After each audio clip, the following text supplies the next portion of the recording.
Here we go. Hi, guys. Nice to meet you, all of you. I hope you're doing well, and welcome to the new episode of the Ripcast, the podcast of Mr. Rip.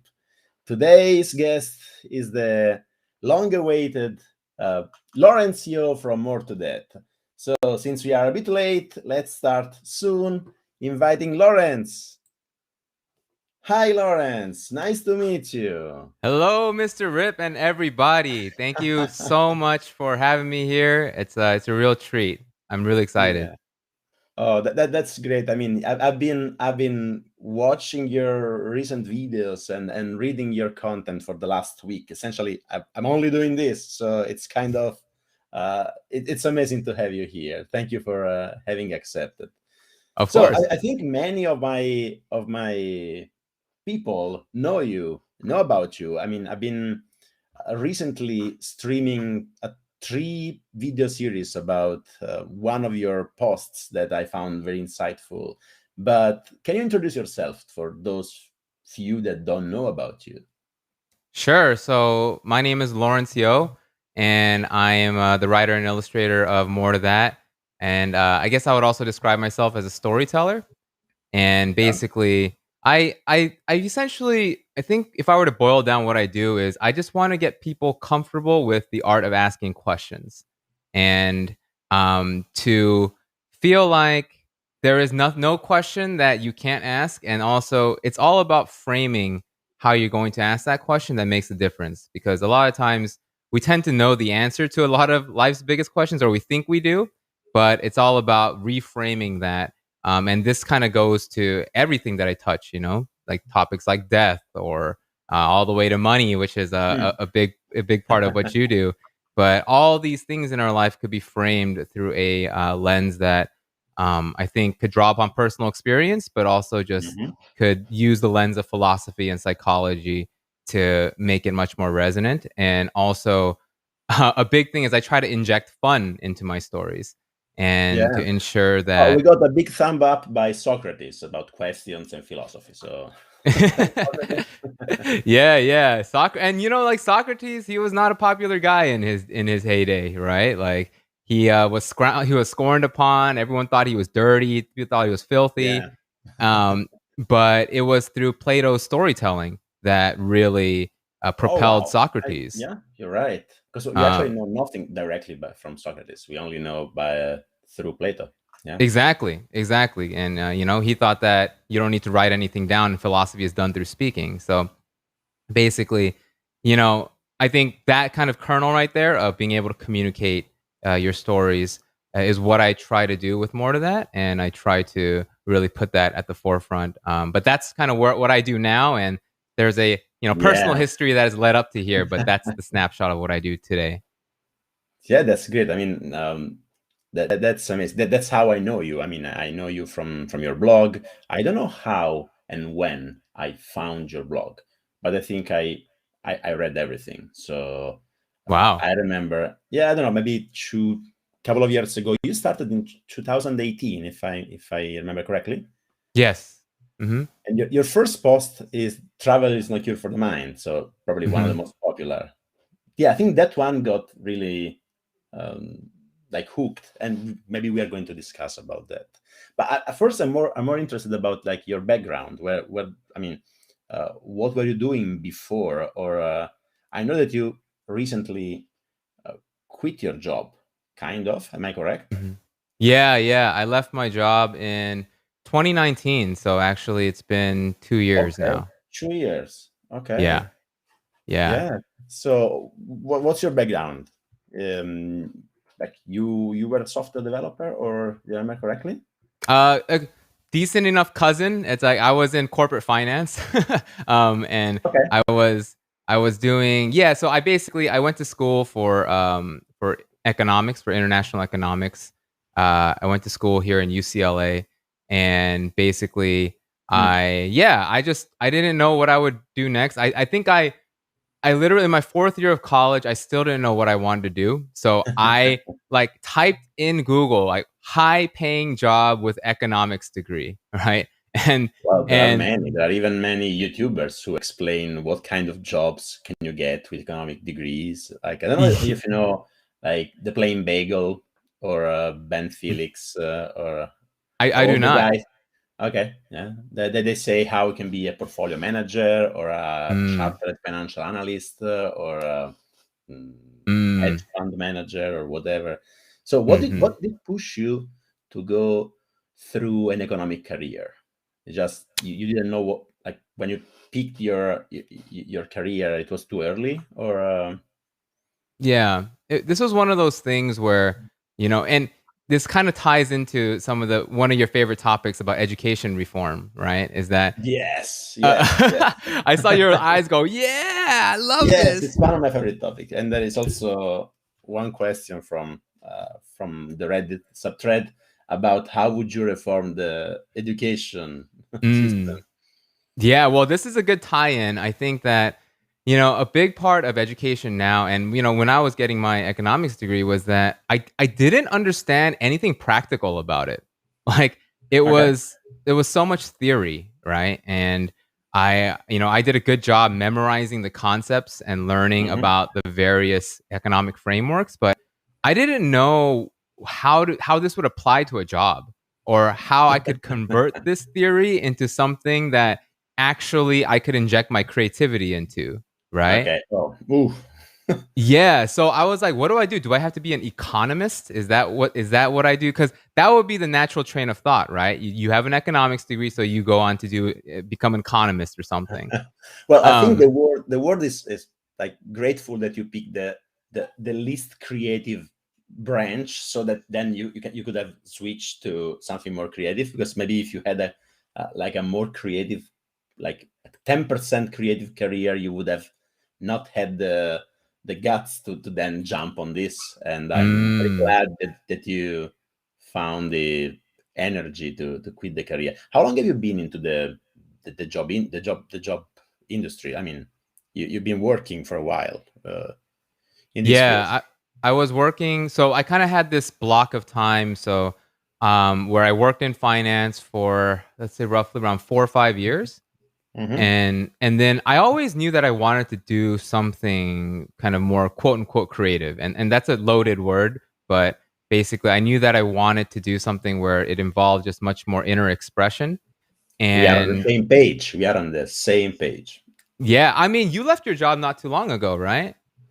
Well, it's complicated. I'm actually still employed, but I'm in the process of unemploying myself. So again, Mm, I was working at Google. I've been working at Google for 7.5 years, and then I found the energy to take the leap. It was mm-hmm. in March, in end of March 2020, like in Ah, the beginning of the lockdown era. So it was not the best time to become unemployed. But then after a few months, I got another job. But mm, I really want to work on my own projects, like essentially. mm. Right, right. And yeah, I mean, this is kind of a phenomenon that I think a lot of people just think about generally, and especially in a job where there doesn't seem to be too much allowance or rewarding of what you actually feel about the world, right? The unique lens in which you view the world. And I feel like that is the kernel of dissatisfaction, where it starts, in any job or any career where you feel like I have this very specific view of the world, Yeah. but no one seems to care. or or if I were to express that, it would be so contradictory to the values of where I work that this tension makes you feel more and more dissatisfied.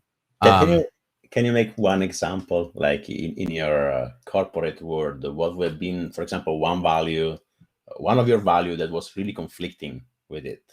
Yeah, I mean, in the corporate world, first of all, everyone, so, like Excel is the greatest tool in finance, right? And and Excel is kind of like Illustrator to me now in terms of this is how people tell their stories in finance. And like one of the things was that it was crazy to me at a certain point where when we were talking about people that work in an organization, We would just refer to them as like an FTE or as a, just like a number on a spreadsheet, right? Okay. And about like, oh, how do you reduce that number, or how do you increase that number, and where can we make these kind of margins of I don't know. It just felt like everyone was just seen with no personality in whenever we Mm. discuss people in an Very organization. narrowed down, just like a Narrowed down. laser view without like raising their head. Exactly. Yeah. And it just It's the felt like, Plato's cave, no? what was that? It's the Plato's cave. It's the cave of Yeah. Plato. Exactly. Like I sometimes actually people don't didn't want think to be about it that told. way before, but you're What, sorry? right. I didn't think about it that way before, but you're right. All the time, it happened with myself. I see myself when I get free from something, then I see my old self like one staring at the shades in the cave of Plato that didn't want to know what other options were available, because then if you are aware of other options, then you are kind of forced to take them into consideration, so you cannot just skip. It's kind of one of the drawback of freedom. I don't know. Mm, So yeah. I mean, there is the paradox of choice, right? Where yeah, we very think we strong. want options, and then the more you have, the more miserable you might be.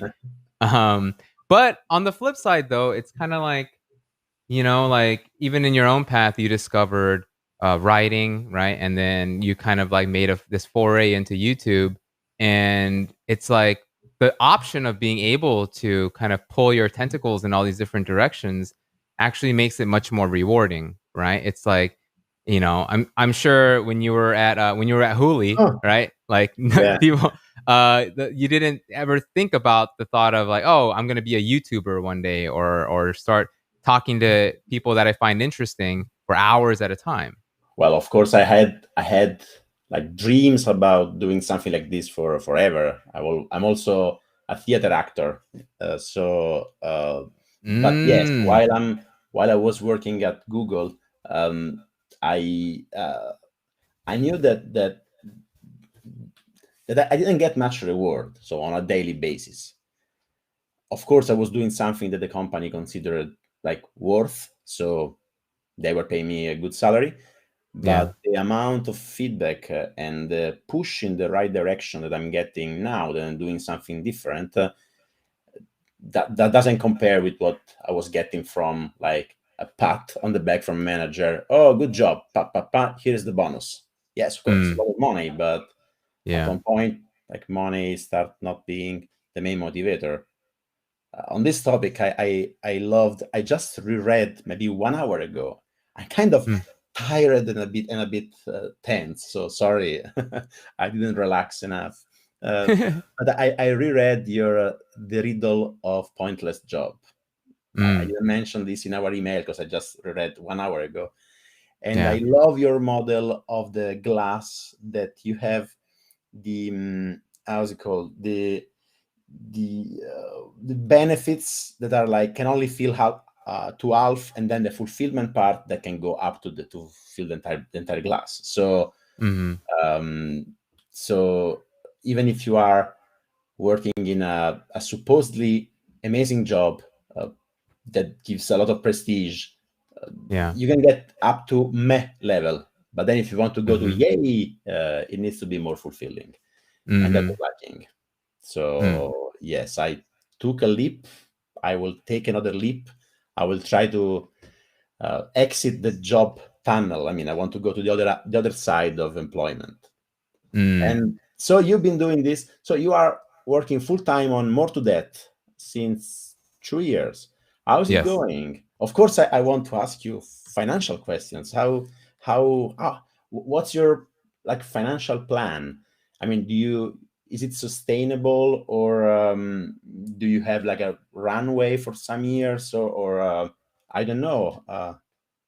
Is your family frugal to some extent, or Mm. I'm curious because it's also what blocks me.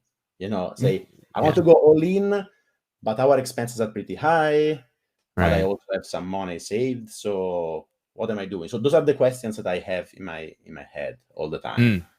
Okay. Well, let me try to How do you answer that. face this? Okay.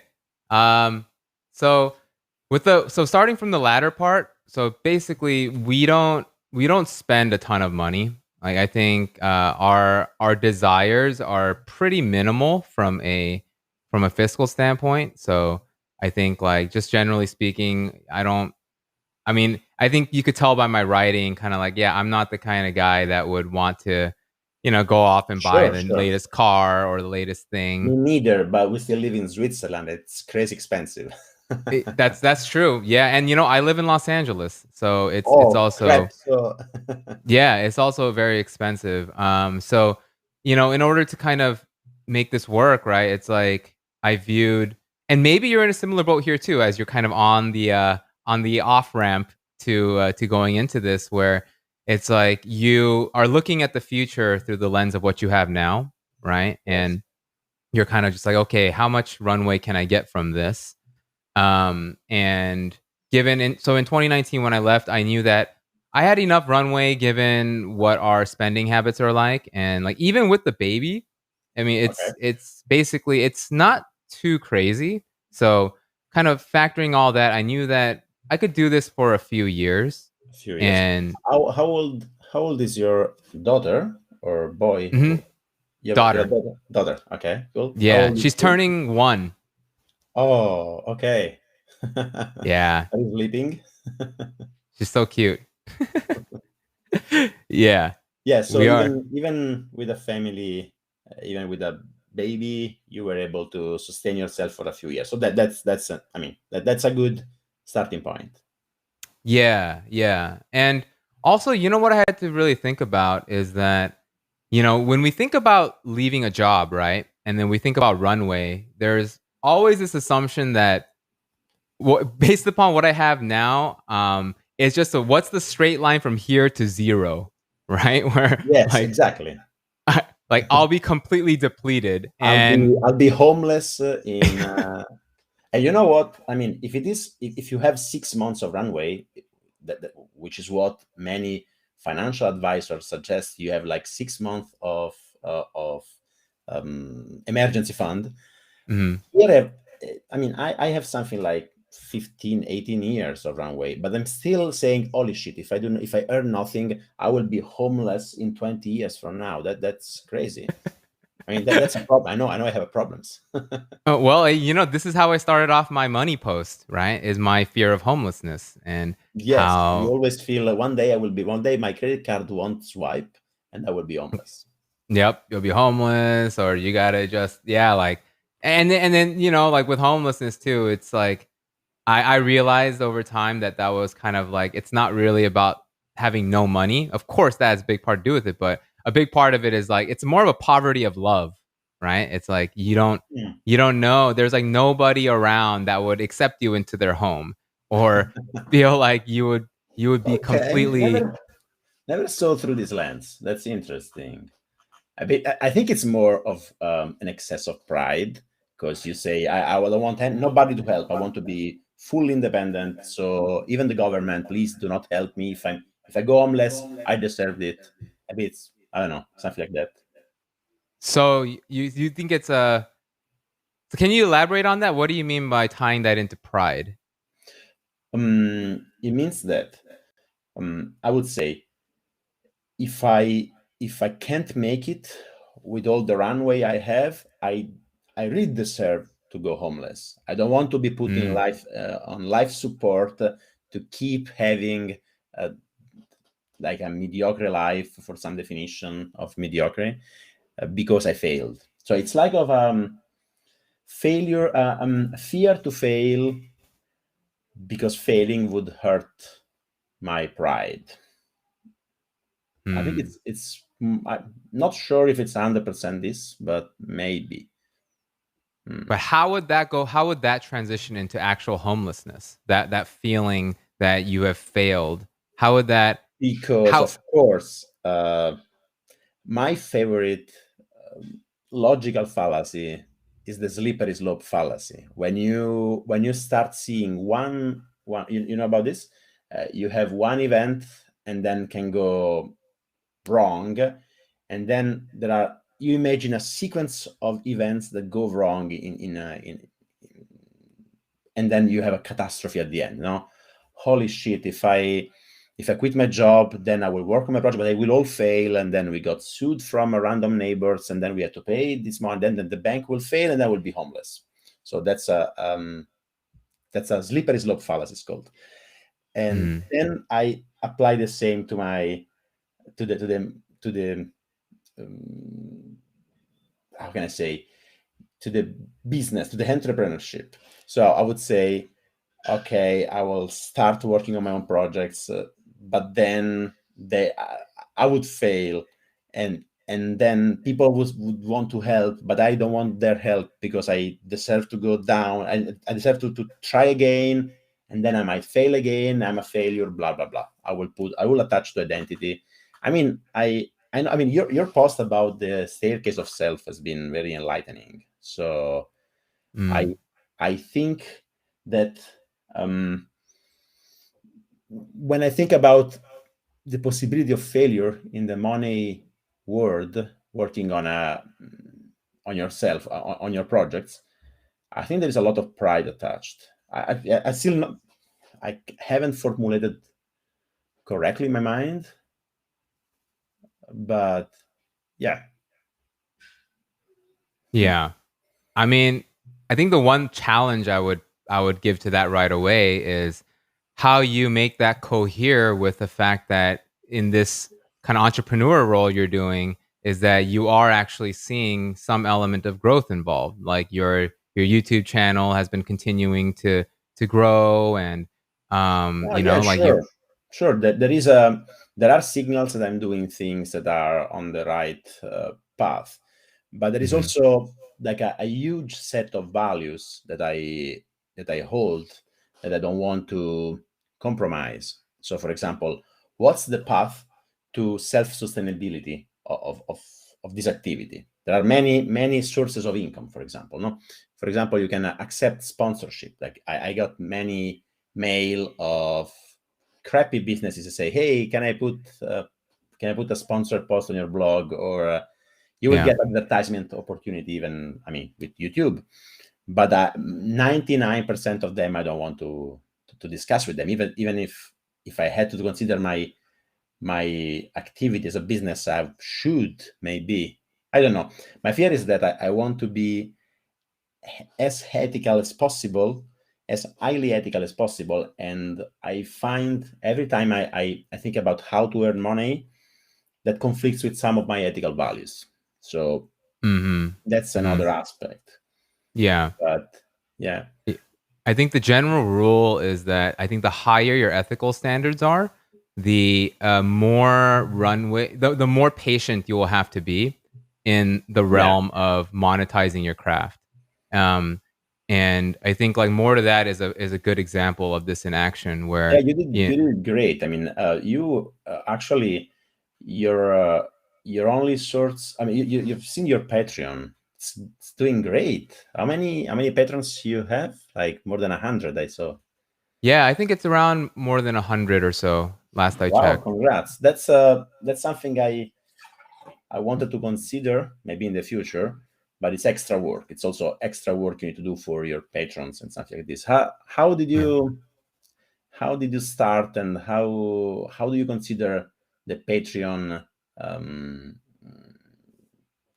like what's the overall satisfaction from your Patreon activity, and how much work does it require? Mm. So Patreon, what I found with Patreon is that people that support you on Patreon are they just want to support you unconditionally, which is pretty cool. Because I first thought that like, oh, I have to give all these rewards, Mm. and like every month I would have to work on something new just for patrons, or do like a patron only podcast or like posts and stuff like that. But what I found that doesn't really move the needle much. It's like when I do post something, like some patrons will say, "Oh, cool, I'm really happy," but No one has ever reached out and said, I'm so glad that only we get access to this. um, like everyone is just, and then sometimes like right now, the last couple months, I haven't posted anything new for patrons because I've been so focused All on these things. getting my course done. So as a result, like I haven't really been posting anything new, but there's still people that are pledging, and people that have pledged have not canceled. No one has ever canceled and wrote to me saying that, Wow. oh, I expected you to like post more often. No one's ever said that. So But then you kind of want to give something back. I don't know. I mean, I would feel another obligation of, hey, yeah, these people are supporting me financially, and yeah. I do want to give them some extra. Yeah. Yeah. And that's okay too. I think as long as you make that clear in your offering, then like that's the thing is like once you say you're gonna offer something, then things kind of change. But I've made it kind of clear in the beginning that if you're gonna support me, then like, you might get some occasional things Hmm. that, occasional reflections and stuff like that. But like I'm gonna give you like year one posts all in PDF format, right? Like all that's one thing Okay. that I give. So things that kind of like I could package from the past and put it on. And then like for example, I have one tier where it's just called "Give Me a Virtual Hug," right? and and there's people on that tier. It's so I think there. What I've also kind of noticed with Patreon too is that I think it tends to do better in the for writers actually. So Hmm. like I think with when I see kind of conversion rates from like YouTubers to Patreon, it's very low. And Hmm. like I thought about why that is. I do feel that there's also kind of a delivery mechanism where on YouTube, like you have to it's like put it in the description, or you have to make a video specifically for Patreon, like saying, hey, I create a Hmm. Patreon, subscribe here. Um, but I think with writing, I feel like there is, I don't know what it is, but one of the reasons why I love writing so much is that it's like for that moment in time, I feel like I am in their heads, for that very specific period of time. Like you can't do anything else but read my writing, right? And I think that kind of delivery mechanism is what makes people feel like they kind of know you when they read your writing. And like I've read some of your stuff. Your stuff is very kind of conversational. Like I'm just like chilling with Mr. Rip, and he's just going off right now. He's just going off about like Yes, I why. also have like fake conversation about several personalities in my brain that I put on writing. I Yeah. really love to write, and I miss it. It's like 3 months I don't push a post, and I have plans to get back on writing because writing is more long term. I mean, when I Yeah. write for a post, I take time to go deep and focus. While streaming, because I'm YouTubing, but essentially I'm streaming, and streaming is less, is lower quality. Let's say I want to stream about a topic. I don't take much time to go deep on the topic. I only reuse like things I already know, put them together, and go live. Mm, It's more immediate rewarding, but it's not long-term rewarding. mm, I have an mm, opinion about the Patreon and the connection with writing, why it works better. I think first, usually, like on Patreon, you are kind of incentivized, if correct me if I'm wrong, to also release some video content. So maybe if you are a writer, if you're a blogger, you are not that on stage. So having mhm, direct access make people feel like, hey, now I get to see Lawrence and kind of mm. interact with him. While with Giorgio, he's always on stage, so that's less incentive to go on Patreon for that. And Interesting. maybe if you are a YouTuber or if you are a streamer, people might mm, perceive that that's already a business. No, you already have a business model. You are there, you serve ads, you wouldn't pay extra money to your TV show. They're already running ads. No, Mm, while a blogger is putting a lot of effort, a lot of research to write something, does not match other money I don't know. Maybe there is some empathy on this. I don't know.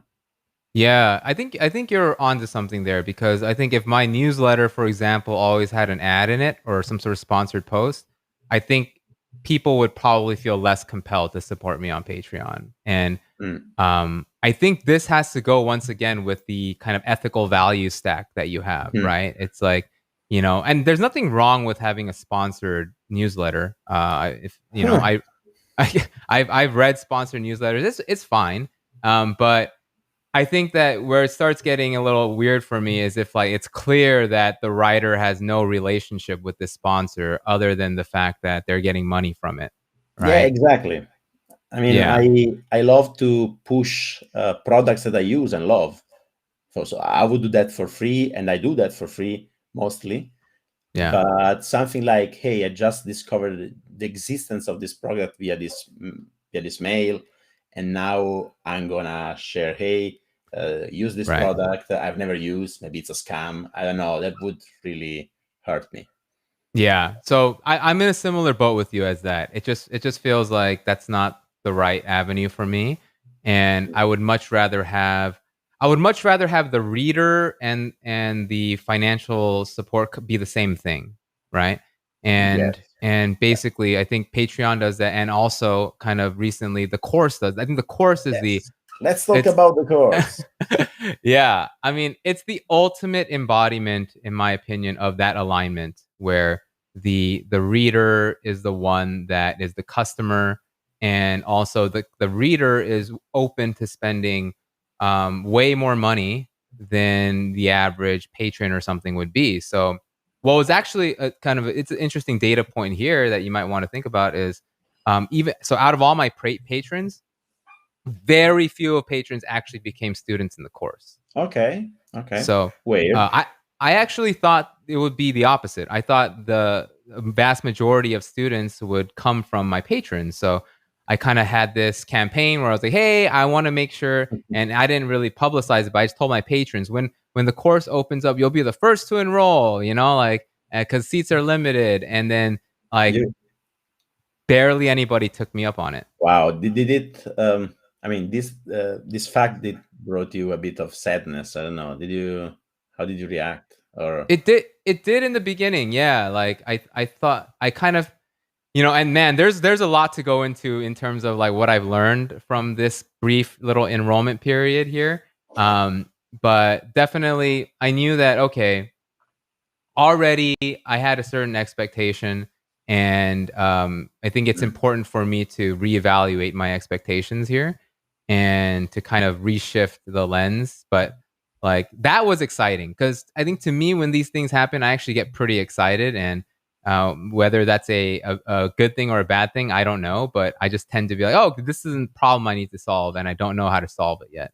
Um, but then in the beginning that was a little disheartening. I thought, oh, these are my like supporters. These are the people that would support me. Of course they would get the course. But the true um 1,000 fans. No. yeah, yeah. But okay, here's the thing I realize is that someone that wants to support you and someone that wants to learn from you are two very different people. Okay. Okay. Uh, Cool. because I think that you know the first of all, the vast majority of people that read your stuff or consume your content, they're perfectly fine with just reading you, watching you, and they're like, "Oh, I love Mr. Rip. Oh, I love Lawrence." And that is good. That is way more than good enough. And if they actually take the effort to share it, that's even better. That's amazing, right?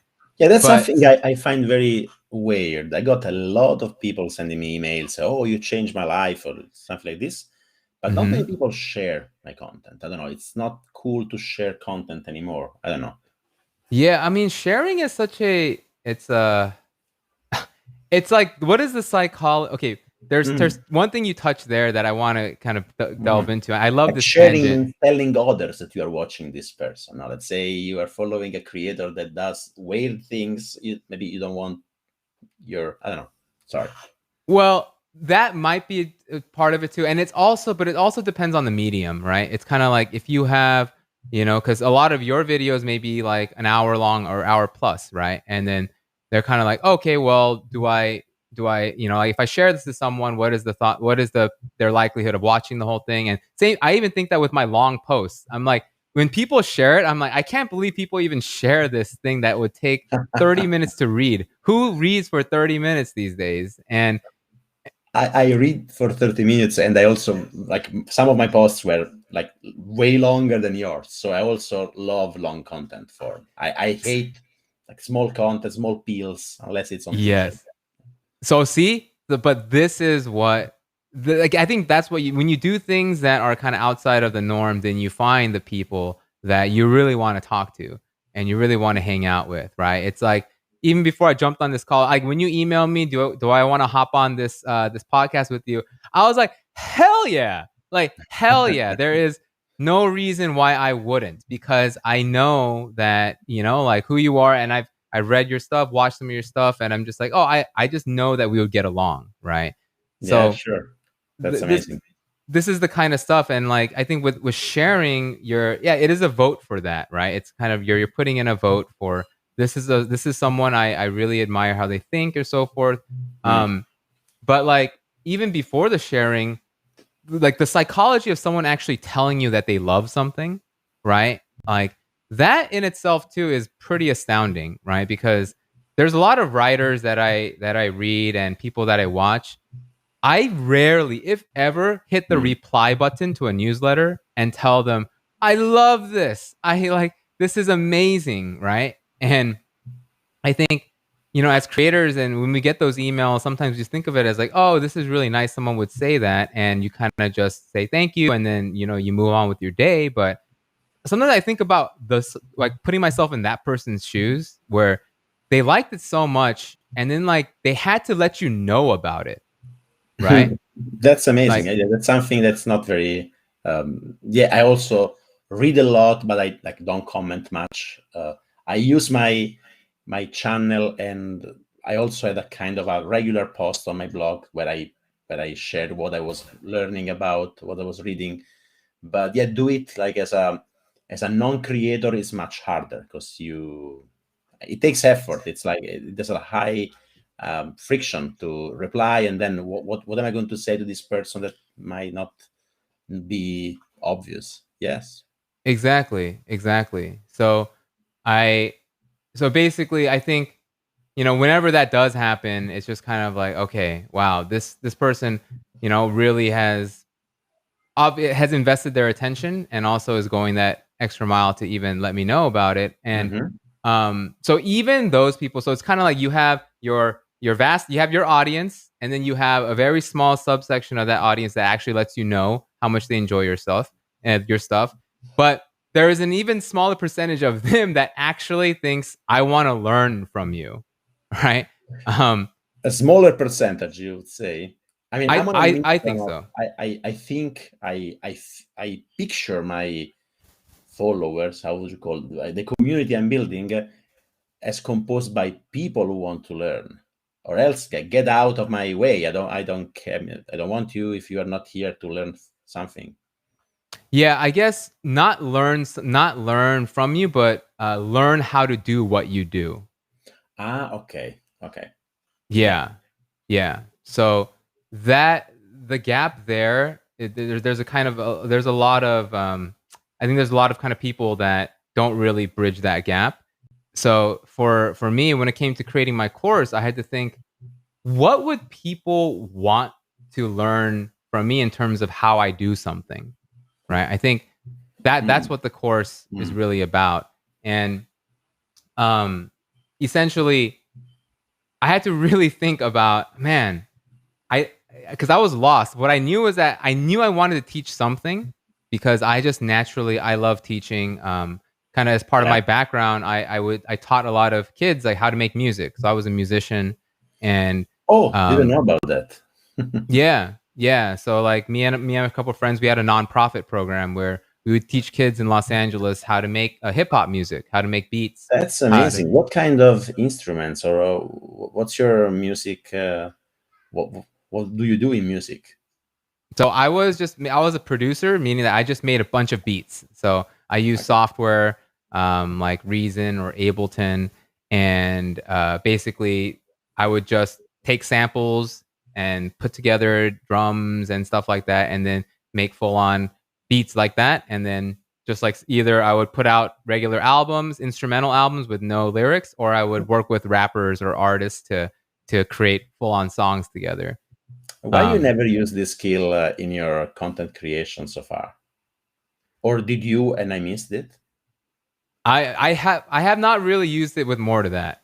I kept it kind of separate, but I have been thinking about that a little bit more in terms of like, would I want to bridge the gap between the two? I think the reason why I got into writing in the first place was I found that just writing, I mean, making music wasn't a good way to communicate ideas, right? I mean, like a pretty poor way. So the most someone could think is like, oh, maybe Lawrence felt sad while he was making this, or maybe he was contemplating something. But I started just getting more infatuated with sharing ideas.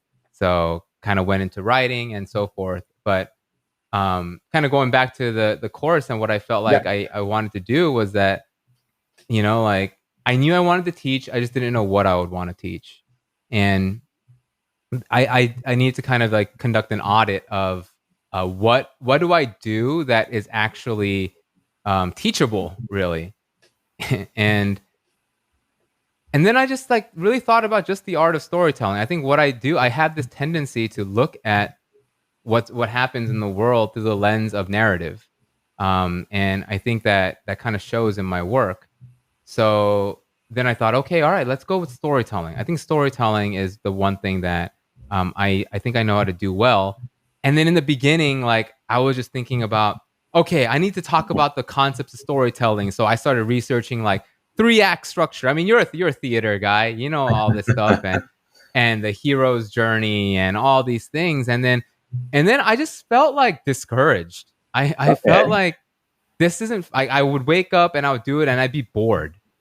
And I'm just like, okay, boredom that's is fiction storytelling. No, I mean your course is explicitly about non-fiction storytelling, which is I mean, I learned a lot just by like looking at what you published about that. Also, your recent workshop.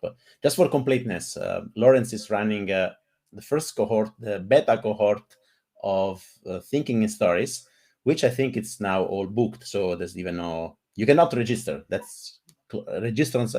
Enrollments are closed. Am I correct?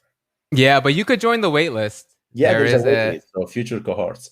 I'm sad that I couldn't have. I mean, I would have loved to join, but as I told you, in a couple of weeks, like I have 2 twins that are coming, and the schedule of the live lessons would have not been like very easy to meet. So maybe in one future cohort.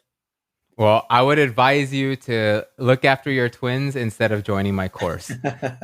Yeah, but I can apply as a Zoom operator. I've seen you are offering a job. Yeah. I think I'm in the process of kind of booking that up too. So I think I mean, it's been really interesting just kind of putting together this thing and just seeing how like just kind of maneuvering through what elements I do that I could actually package and teach. And like one thing that I realized is that you don't know why you do the things you do most of the time. Like you just you feel like you wake up one day and then you're like, oh, okay, I guess this is how I do things. Yes. But I think one benefit of teaching a course as the creator is that you actually get to sit down with with how you do things and actually look deeper into, oh wow, I didn't even recognize or consciously that I had this process I was doing, right? And like the red framework and the problem plus takeaways. I've seen your workshop. It's pretty enlightening. Then while rereading most of your posts, I can see the same ingredients, and they're so captivating. I can say they are capturing. Like you, can you tell a little bit about how you tell stories? Yeah. So Big question. Big question. And I'm trying to distill it here. Um, oh, and by the way, before I go into, I'm like, so this is just a technical thing. I'm like recording audio on this thing, Yeah. but it is kind of saying that it. I don't know if there's a delay going on because of that, but just let me know if it gets too much, and then I could like just pause the audio recording because I think that's taking up bandwidth or something. So No, I don't. I think everything is fine now. okay, Not worry. okay, Thank you. beautiful. So basically, the way I tell stories, I think it really comes down to just a few components, right? The first is that I have this core belief that simplification is a form of empathy. Hmm. So it's the best way to really knock down these ivory towers of knowledge, these things that make Hmm. knowledge so inaccessible, and essentially demolish them and create open fields of play for people. And I think a lot of the time when ideas are communicated, they're just communicated in their raw form. And if you think about this, the ideas that really take off, they're almost always packaged into stories, right? And even during in the course of our conversation, we mentioned a lot of them. Like you mentioned Plato's cave. Right? That is a story, That's a story. and Yeah. it's a story, but like the underlying idea, right, is just that hey, the idea that the theme that he's communicating is that we cannot trust our senses, right? And our senses only create projections of reality, of a perfect reality, Hmm. right? But imagine Plato just going around and saying that, right? It it won't stick because it's you would just say, all right, I get it. That's a truism. It's just something I've heard many times over and over. Don't trust your senses. Big deal. But Yeah. his genius was in the allegory of the cave, right? Hmm. Putting the shadows on the wall. Like what an amazing way to put that concept together, right? And for me, that's what Can this storytelling is. be? Can this be simplified in an image is worth 1,000 words? This is Yes. powerful enough, even just as an image. Not maybe it doesn't need a Yeah. story around. I'm just trying to play the devil's advocate here. Of course. Of course. And I think yeah, that is true. But if you think about an image as well, right? Like when you say an image is worth 1,000 words, it's you are only playing to a certain sense though, right? Like so I actually don't agree with that statement at all.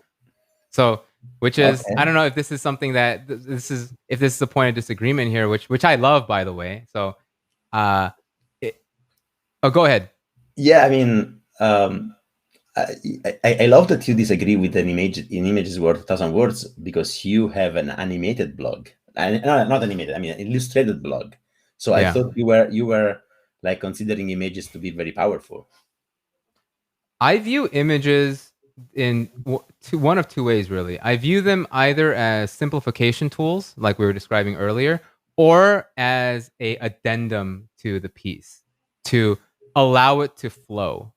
Okay. And a lot of the time, the image itself is just like it's a break in the text where it allows you to just kind of like it reduces some of the cognitive overload while you're reading. Um, Hmm. Hmm. and Makes sense.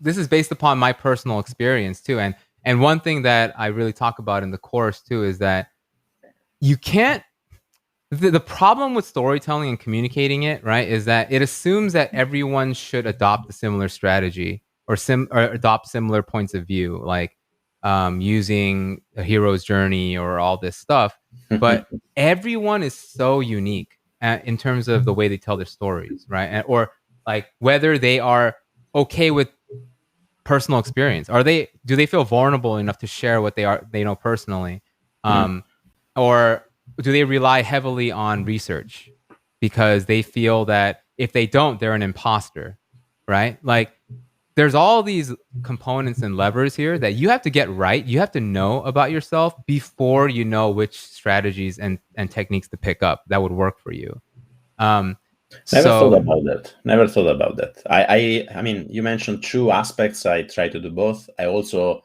would love to mention the use of humor that might be or might not be there.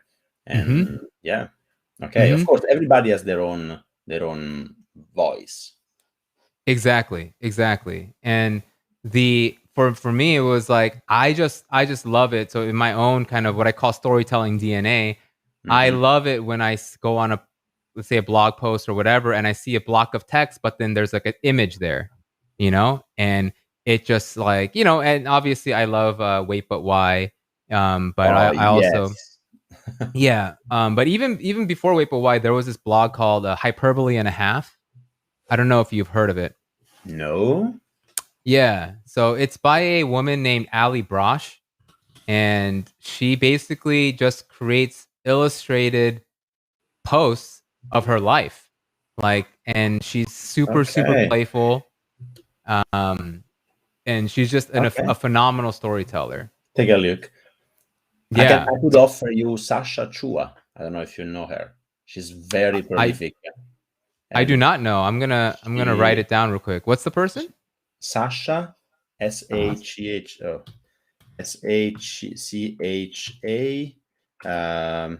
Chua Chua. Sasha Chua. She writes like Nice. 20 years. She has a lot of illustrations, and she's also a computer scientist, but she writes about everything, and she's amazing. Yeah. Amazing. All I right. I'll went to have to this check her rabbit out. hole a couple of years ago. I have so many questions I want to ask you. Hey man, we could keep going. I know that we're like barely touching the surface, and also, hey, if we don't get through all of them, let's do it again. There's no Yeah, reason we can't why we not? can't do it Why again. not? Yeah. So yeah, basically, these were the people that I really enjoyed their work, and I knew that as a result, these influences shape the way I express myself too. So I want to use images just as like just to have them there. They may not even have to have a specific point, but I just like seeing stuff. I like seeing stuff there, and I think one of your posts I reread 2 hours ago was one where you put like 10 different images just to attach and y-axis to a graph.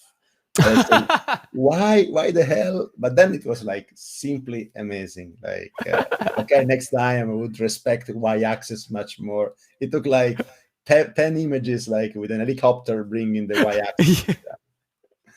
And what I love about images is that they are a kind of a bookmark. Sometimes I don't read Mm, a post in a single take, so I come back and I kind of mentally remember that I love that image and I want to start from that. And yes, it makes sense. I also try when I blog to put images like here and there because hmm yeah, they're also mental bookmark. Yeah. I like that framing. I never thought of it that way, but that's really Okay. interesting. Yeah. So, yeah, I mean, I definitely think images are powerful, but like they're not worth 1,000 words.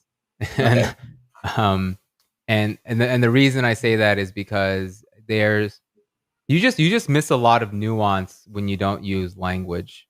And I think, of course, you also miss a lot of imagery when you use language. Of course, the converse is also true, or the inverse. But um, I think that the beautiful thing about writing is that I just love how with writing you can make your thoughts beautiful with writing.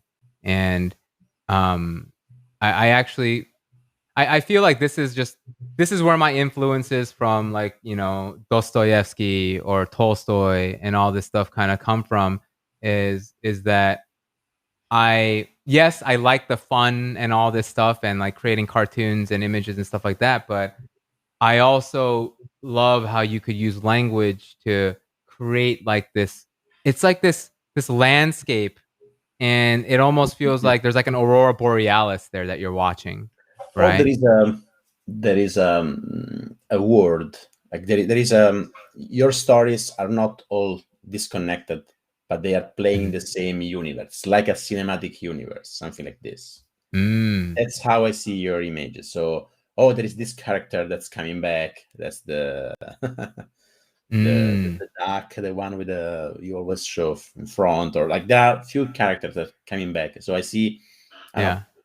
kind of creating a universe that makes, I don't know, things stick together much better, Mm. even though they are stuck together thanks to ideas and not thanks to images. But yeah. Mm. Yeah, and then on that point too, like I also so if people look close enough, I actually use certain characters for certain things. So, uh, Okay.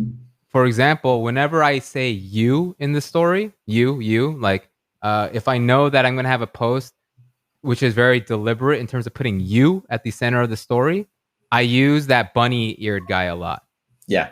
Um, Okay. and Oh, okay. Okay. I was thinking about the triangle shaped. Do you name your characters? Or? not not the bunny, yeah, but the triangle guy. That's who I use the most with the Okay. you stuff. Ah, But okay. That yeah, exactly. yeah, so they have like so actually these are characters I drew when I was really young, like very very young, and they kind of had names then, but they don't really have names in this cinematic universe, Yeah. Okay. because everyone could find themselves in them. Great. Yeah, that's even better. Cool. Yeah, yeah. I want to move a bit into your writing style. I mean, when you write, how what's your process? When do you decide to how do you decide to write about a topic? How do you do the research? How long does it take for you to draft? How many iterations you have on top of that? What's the impact of drawing the images and so on? Do you want to choose one post and then I could talk about that post? Okay, let's go, for example, on the one that I streamed about, so the staircase of self. Mm. Well, Okay. I've maybe since the one that caught me the most in the last 2 days is the one about anxiety, the series about anxiety. Oh. Maybe that's more interesting in the meta sense. So how how confident you were about the knowledge you were trying to to to output, to share with the world, because that's a very sensible topic. No who. Absolutely. Absolutely. And yeah, to answer your question just about, research and writing process, it depends on the topic I want to talk Mm, about, right?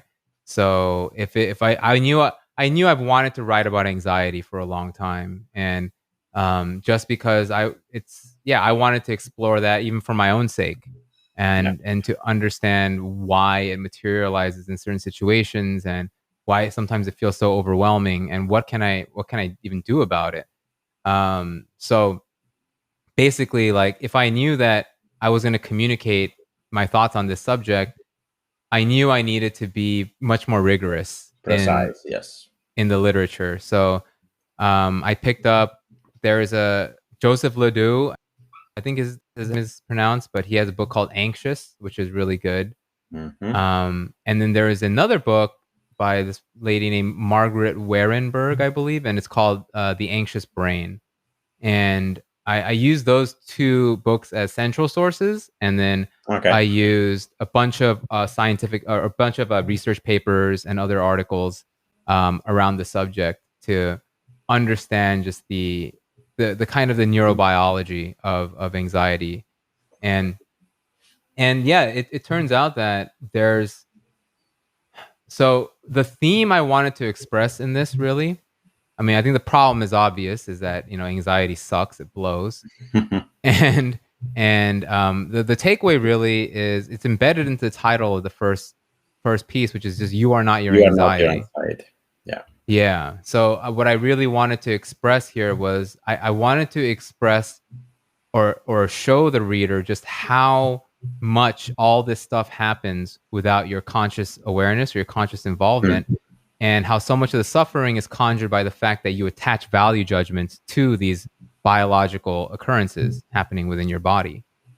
And if we could somehow break some of the interpretation of that, then it goes a really long way.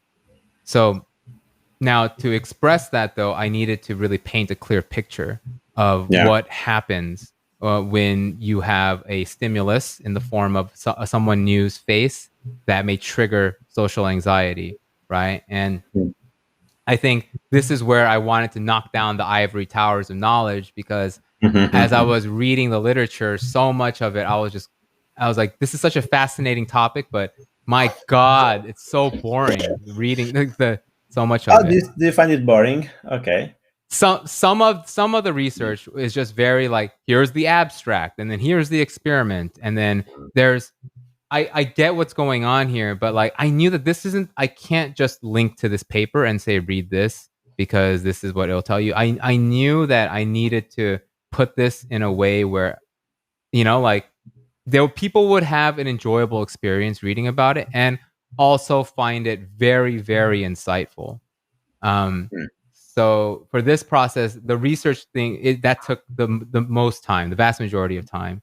And then through the research, though, it's like it just further cemented this belief I had, because I think I had an intuition that I am not my anxiety, that you are not your anxiety, Mhm. and uh, sometimes though, like you have an intuition and you want the research to fit that intuition, That right? was I was going to ask you this. I mean, when you start writing, you already have the end goal in mind, or sometimes you start writing to discover what you think about a topic. I don't know if you know Paul Graham, for example. There's an Hmm. amazing essay from Paul Graham, which is The Age of the Essay, and he meta talks about writing. There's a lot of material about writing. Also, your post about writing that starts saying there is a lot of material about writing, and Hmm. and yeah, like Paul Graham says that sometimes you don't know what to think about a topic, and the process of writing and researching brought you somewhere you didn't know in advance. For example, does it ever happen to you? Yeah, yeah, it happens to me all the time, and it happens to me as I write a lot of the time too. So there are certain pieces where I write, and I don't know where it's going to end up at all. Mm. I just have a general thought, and then I just start writing. So there are some pieces that I do for that, and other pieces though, like actually for the large part, like the money is the megaphone identity piece was kind of like that. I Oh, that's a um masterpiece. That's a masterpiece. Oh, thank you, man. That really means a lot. That's Um, really probably, well, I want to say it's my favorite post of yours, but I'm not sure, because then I read so many others that they it's a very close fight. But that wow. one, the twist at the end, let's say you position yourself where you want, it's like a Yes. punch in the stomach. It's really, you're right, essentially. This clicks. I like to learn from different sources and then to connect things, and this clicks a lot with, for example, Mr. Money Mustache has an amazing post about money and confidence are interchangeable, where he Mhm. said, I wanted to reach financial independence and then show I'm free to do whatever I want. But then by being free to do whatever I want, I started like a, a carpentry company just for fun, and made me enough money to live on that. I started a blog and it's making me 4 times what I need to live. So if Mhm. I had been more confident, I could have exchanged confidence with money. And so since I lack confidence now, I want to get much more money as possible. So then I can, because I lack confidence. And Mm. essentially your post really connected with that a lot. So close, that's it. Like confirm, maybe it's a confirmation bias at play. Mhm. But I mean, your post has been like a couple of readers, a couple of like of my people ask me, hey, why don't you do the same that you did with the staircase of self, but with the money is the megaphone of identity? And maybe I'm gonna do that. So maybe.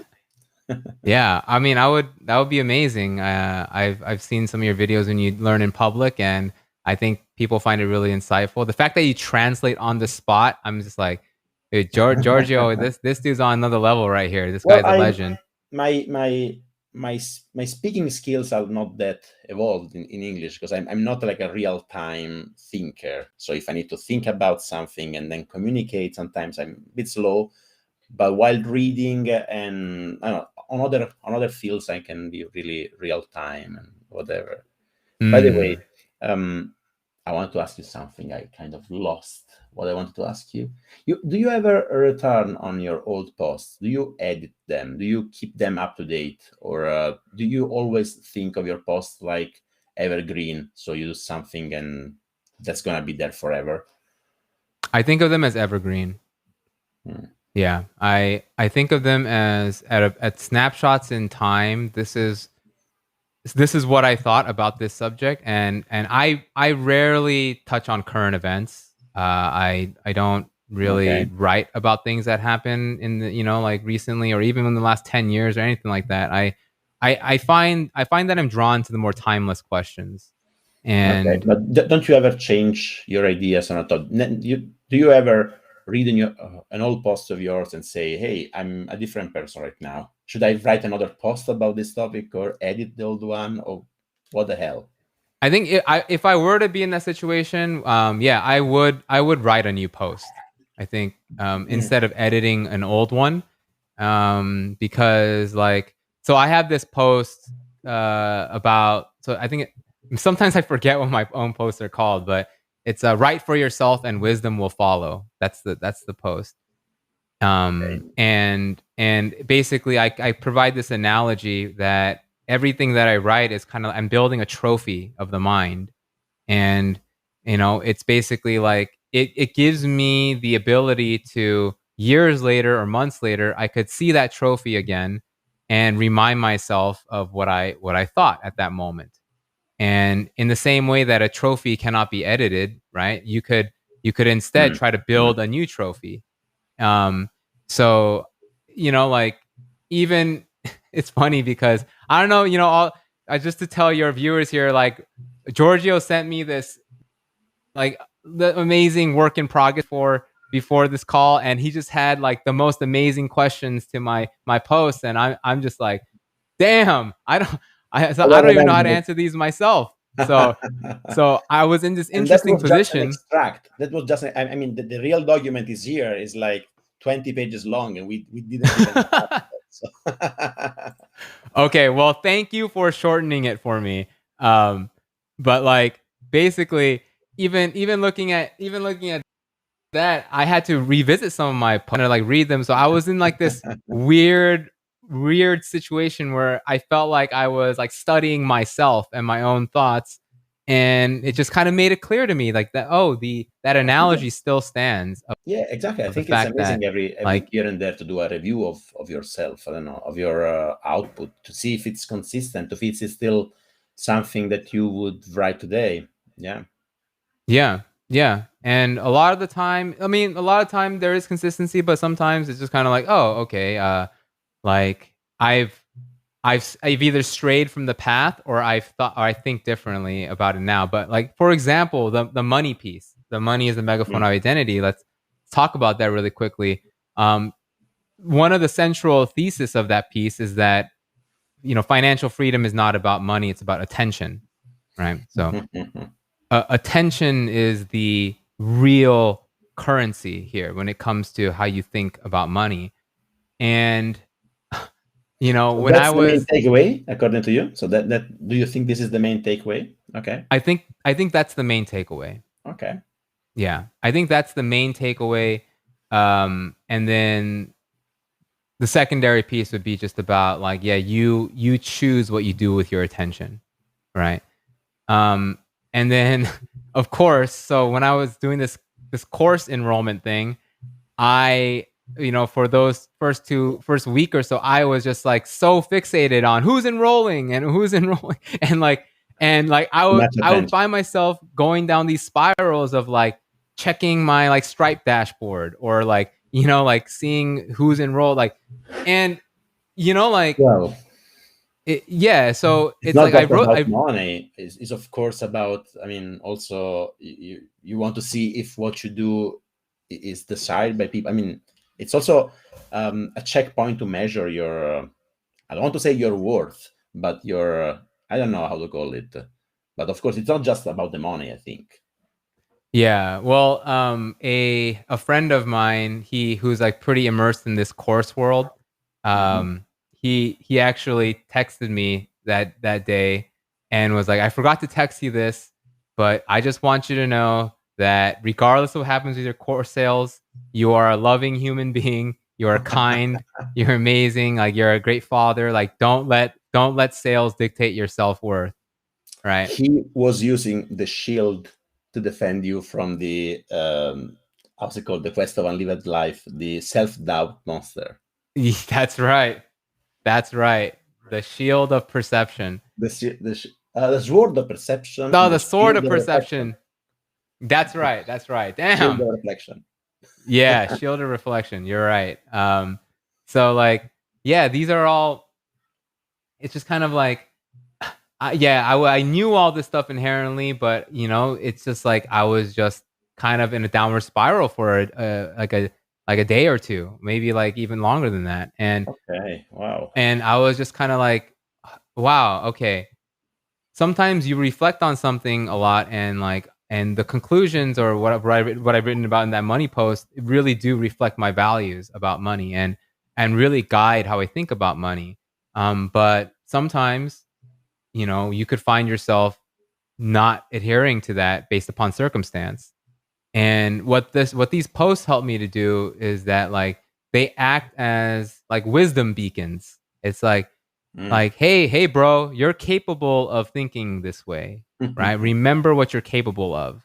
And these things always draw me back and they put me back to baseline a lot of the time. So I think that's also another benefit of writing, especially when it comes to the questions that I like to touch, is that I think the questions that I like to touch represent like the core things we struggle with no matter who you are, right? Like no matter how much you've achieved, how much you've accomplished, like you're still going to have self-doubt. You're still going to Yeah, of feel course. like, yeah, Especially when you're I mean, when everything is on your own shoulder. No, I think it's easier when society takes you and then say, okay, this is your job, this is your pension, this is your everything. I don't know. right.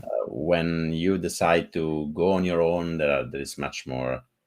um, you need to put more attention to this. I mean, you are drawn to put more attention to this problem of money.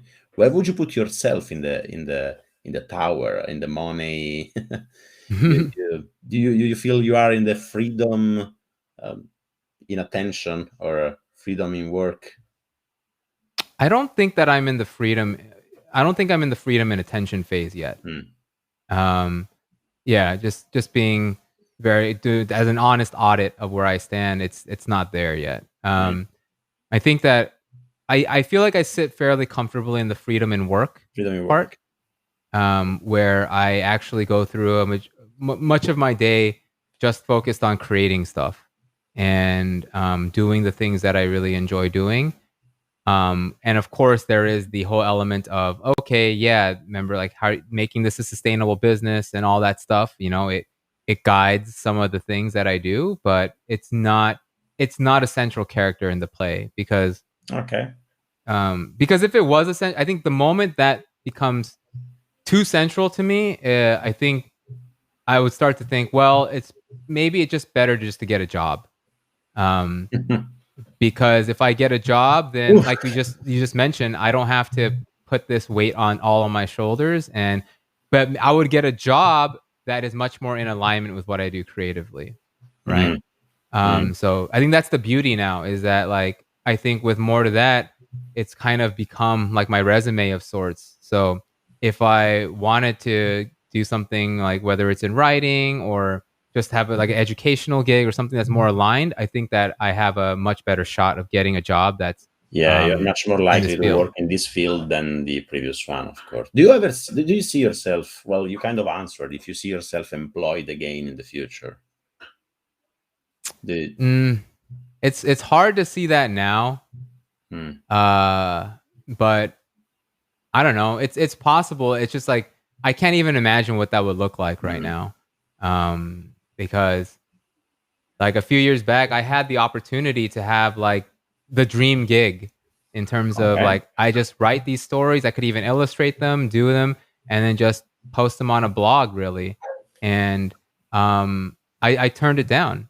I turned it down because I wanted to do this. I didn't want it to be, I didn't want it to have to fit a company's values, right? I wanted it to just be my own. And That's the main problem. Yeah, same here. Same here. It's hard for me to find a company that I really share the value with, or I do change. So even if today I'm perfectly aligned with this other business, I might be different tomorrow, and the freedom of going wherever my self would take, it's priceless in my opinion. is that the thing that still guides your desire to get on the on off ramp here? That inconsistency in values, or is it much more about just general creative Well, freedom? there are many aspects. One is, of course, midlife crisis and time scarcity. Mm, I'm 44. I say, how many years do I have left? mm-hmm. It's opportunity cost. No, I could keep working at Google, for example, but I'm wasting the scarcest resource, which is time, and time has a high opportunity cost right now for me. Right. So opportunity cost and like time economy is the first problem at the moment. So, and then I also have like a very fire inside about curiosity and creativity. So that's my two guiding lights. So I'm very curious. So I need to go and read and learn, and I need Mm-hmm. time for that. And I also want to express myself. So I creativity and curiosity just they suck 10 hours per day. So I have not much left for a regular job that doesn't trigger my curiosity in the right place Mm, and doesn't let me express creatively. mm, And then autonomy, of course now I find it hard to have someone telling me what to do. So maybe if I, even at Google, I was sometimes, not very frequently, having good time, like for 2 3 weeks working on a project and getting deep into it, perceiving mastery. So okay, and now I know about the topic. I published version 1 of this tool. Now I want to work on version 2, version 3. I want to improve it, but now we need to change project. You are working on this other thing. mm, Oh, come on! I don't want anybody to tell me what to work on. mm, So mm. there are many, as you see. I really think of myself as being unemployable at the moment. Yeah, yeah. So where would you put yourself on the spectrum then, given all that? For me, it's like I would probably move myself every day and then start crying and then whatever. At times, I feel like if you are a creator and the audience is growing, you in the end you want to put yourself in the power over others, which is the top of the tower, which is the Kim Jong-un place. It's My the God. power over people you don't know, but then it's dangerous. I mean, as you also described, it's something that then it connects with also the staircase of self. So it's where Mm, your self-esteem is driven by outside events and outside people. So mm, I would love to slow down and put myself on the freedom in work, freedom of attention. Mm. But I'm also like worried about money things. So I don't know if even I'm in freedom. So yeah, for me it makes my head spin. mm. So, okay, I'm gonna ask something where I think we're gonna have some disagreement on, but I like Okay, this cool, stuff. cool. So you're obviously very transparent with like disclosing net worth and stuff Sure. like that, right? So when we take this thesis of the attention on money is what actually could create a lot of suffering or unnecessary suffering. Um, how do you take that, if assuming that that's something that you internalize as an insight, and then make that cohere with kind of having things like net worth be like this external kind of validation or so forth of Mm. your role in what you do. And because in Money is a Megaphone Identity, I have this section there where it's kind of like people just care. I mean, once you get to that tower of influence, right? It's like they just want to know your net worth. It's like this playing card that you have, right? So You know what? how do you balance that apparent contradiction? That's very long and complicated. I hope my English would keep up. I'll answer by answering by telling you another story. I Wonderful. always dreamed that if I were famous and I had paparazzi around trying to steal some interesting picture, I would just walk around naked all the day. So just take picture of my dick all the time. Take picture. So at one point it will become you will become okay. That's a thing that is not hidden. So having the money public, it means like we don't care about your money anymore. Just care about the process and whatever. Lawrence, I think I lost you. Lawrence, you there? Okay, I think you're back. Can Can you you see hear me? me? Yes, I do. Yes, I could. Okay, I think I'm good.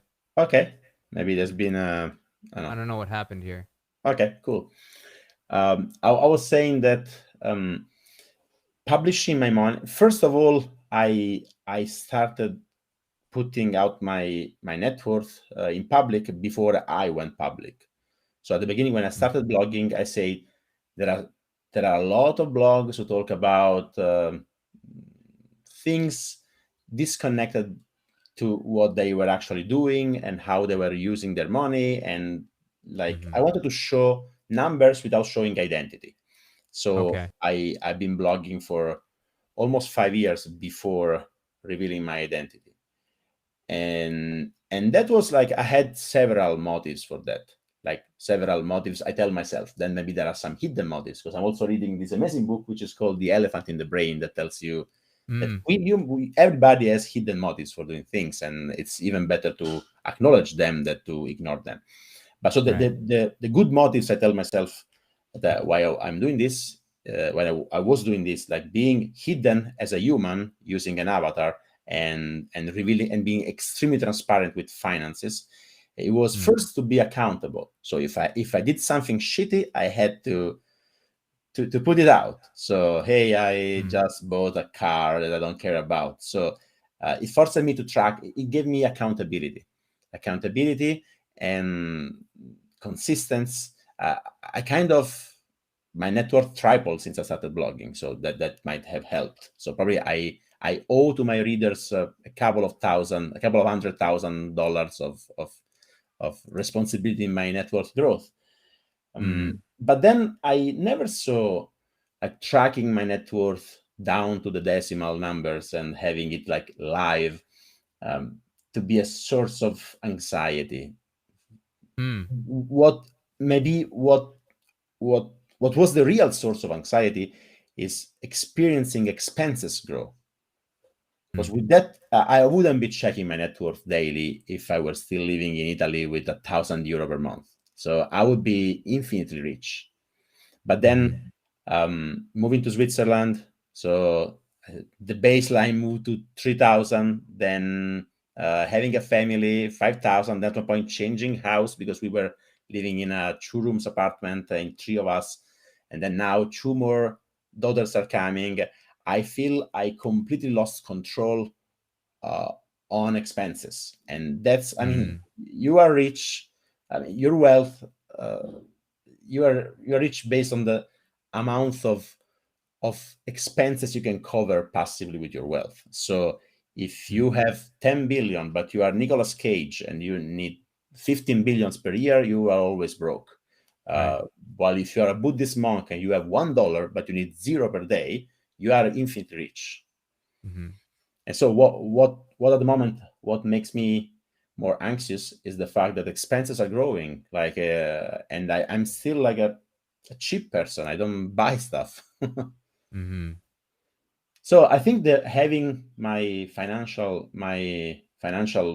like public didn't hurt. uh, it did help to make them grow larger.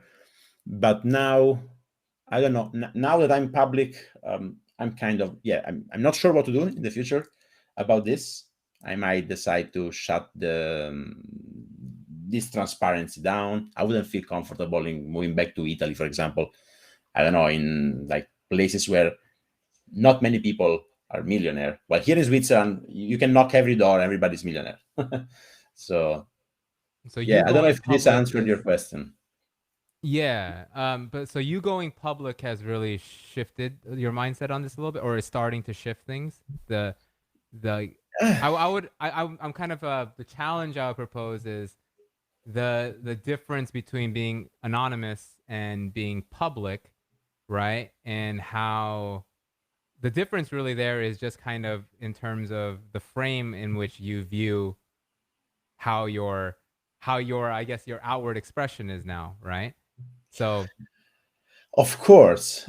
I mean, I've been kind of pushed to go public. I was already meeting a lot of people. Like people were writing me personally, even many people at mm. Google, because it was pretty clear that Hooli was Google. So everybody was working at Google, like Mhm. reading what I was talking about. They say, "Hey, you work at Google." Send me an email. Hey, you work at Google. What's your LDAP? What's your username? Like, let's Yeah, go having a drink. So I was already meeting people. I was not like that obsessed with protecting my identity.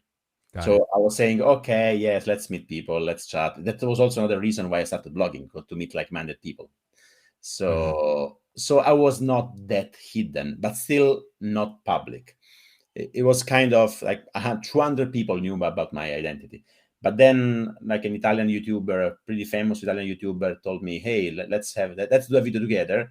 And I said, maybe that's the moment. I wanted sooner or later to go public. If I wanted to, I don't know. I think if I wanted to write a book or even launch a course, that's something that I might consider in the future, or even starting to monetize my activity, you kind of need to have a face. I think it's really not nice to be faceless when you are asking money. And so I just took the opportunity, and this video with this Italian YouTuber like boosted me a lot, and there are many people that started following me thanks to this. It's kind of weird because now many people tell me, "Hey, I know you from the video, from that video, but I was already blogging for 5 years before," and like nobody that I meet today know me because of what I've done for the previous 5 years, but just because of what I'm doing in the last 6 months. And it's a bit weird. Mhm. Mhm. I mean, I saw this tweet from you recently where you're talking about how like the market Yeah, crash or something just like decimated a lot of things that you were doing for the yeah, last five even years. yes. It's a bit dramatic, I know, but it's. I mean, that's not the. I mean, it's a nice story, but it's not the full story. Of course, daily Right. swing, being public with the money, with investments, people ask questions, and I sometimes have answers that go beyond money. Like Mhm. I have young people that say, "Hey, why don't you invest 100% in stocks and forget?" Yes, you do it with 10,000 euros, and that's okay because every day the swing is maybe 300. Do it with 1 million and a half, and then the market goes down 3%, and you are minus 50K on one day. Try to see how it feels.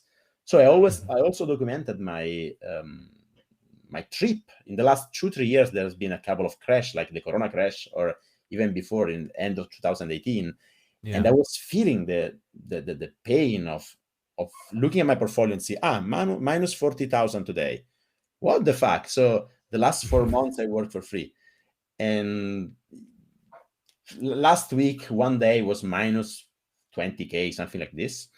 And I just summed up all the revenues from the blog, from YouTube, from the consulting I offer, and say that's more or less what I earned for the entire life of my blogging and YouTubing activity. Yeah, it's a nice story, but then the day after bounced back plus 10K.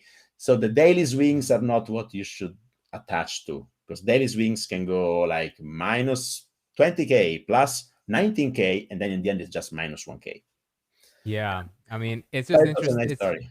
It's just fascinating how people are drawn to the stories of immediate setbacks than the kind of long-term progress. It's just like sexier, I guess. And then Yeah, also of course. it's just interesting how we ourselves are so like even like you were saying when you realize that the market kind of hit like that, you did this analysis, right? It's like, oh, let me pull something up and do it. But then when it goes back up, you're not really doing that analysis. You're just That's like, loss aversion, and I'm really loss averse. So I yeah. realized that when it's like, oh, today plus 10K, nice. When it's minus 5K, holy shit, I'm gonna go homeless tomorrow. So Yeah, yeah. so you learn about yourself when you invest. So you learn how you feel comfortable with like having money problems. And I'm learning.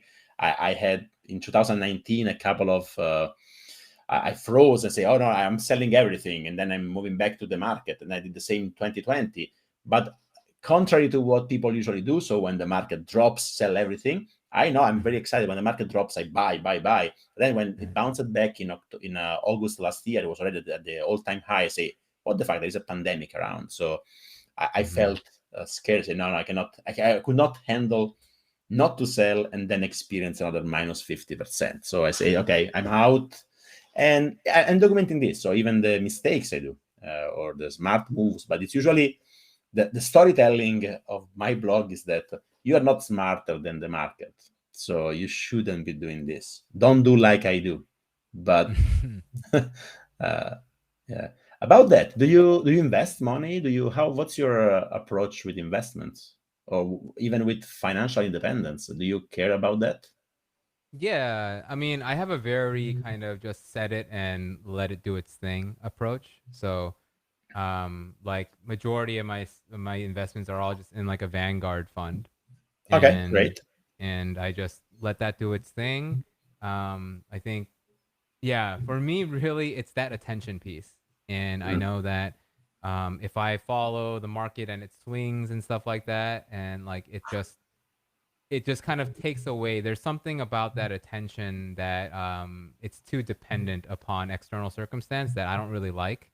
So, and that investment of attention has some emotional coloring to it, and that whole thing with loss aversion, right? That thing is so real, and I think that we kind of just accept it. We're like, loss aversion. That's just the way it is, and then you just keep checking, and like Well, I'm. yeah, there is one. Now, I mean, sorry to interrupt you. I'm interrupting No, too many no, go ahead. times. But one thing I just realized in this moment is that one reason for loss aversion in money is that the upsides are limited, the downside are unlimited. Because if you are frugal and then your wealth doubles, it's okay, yeah, okay. But if it drops 50%, you see homelessness one step closer. It's not that if my investment would 10x, I would buy more Lamborghini.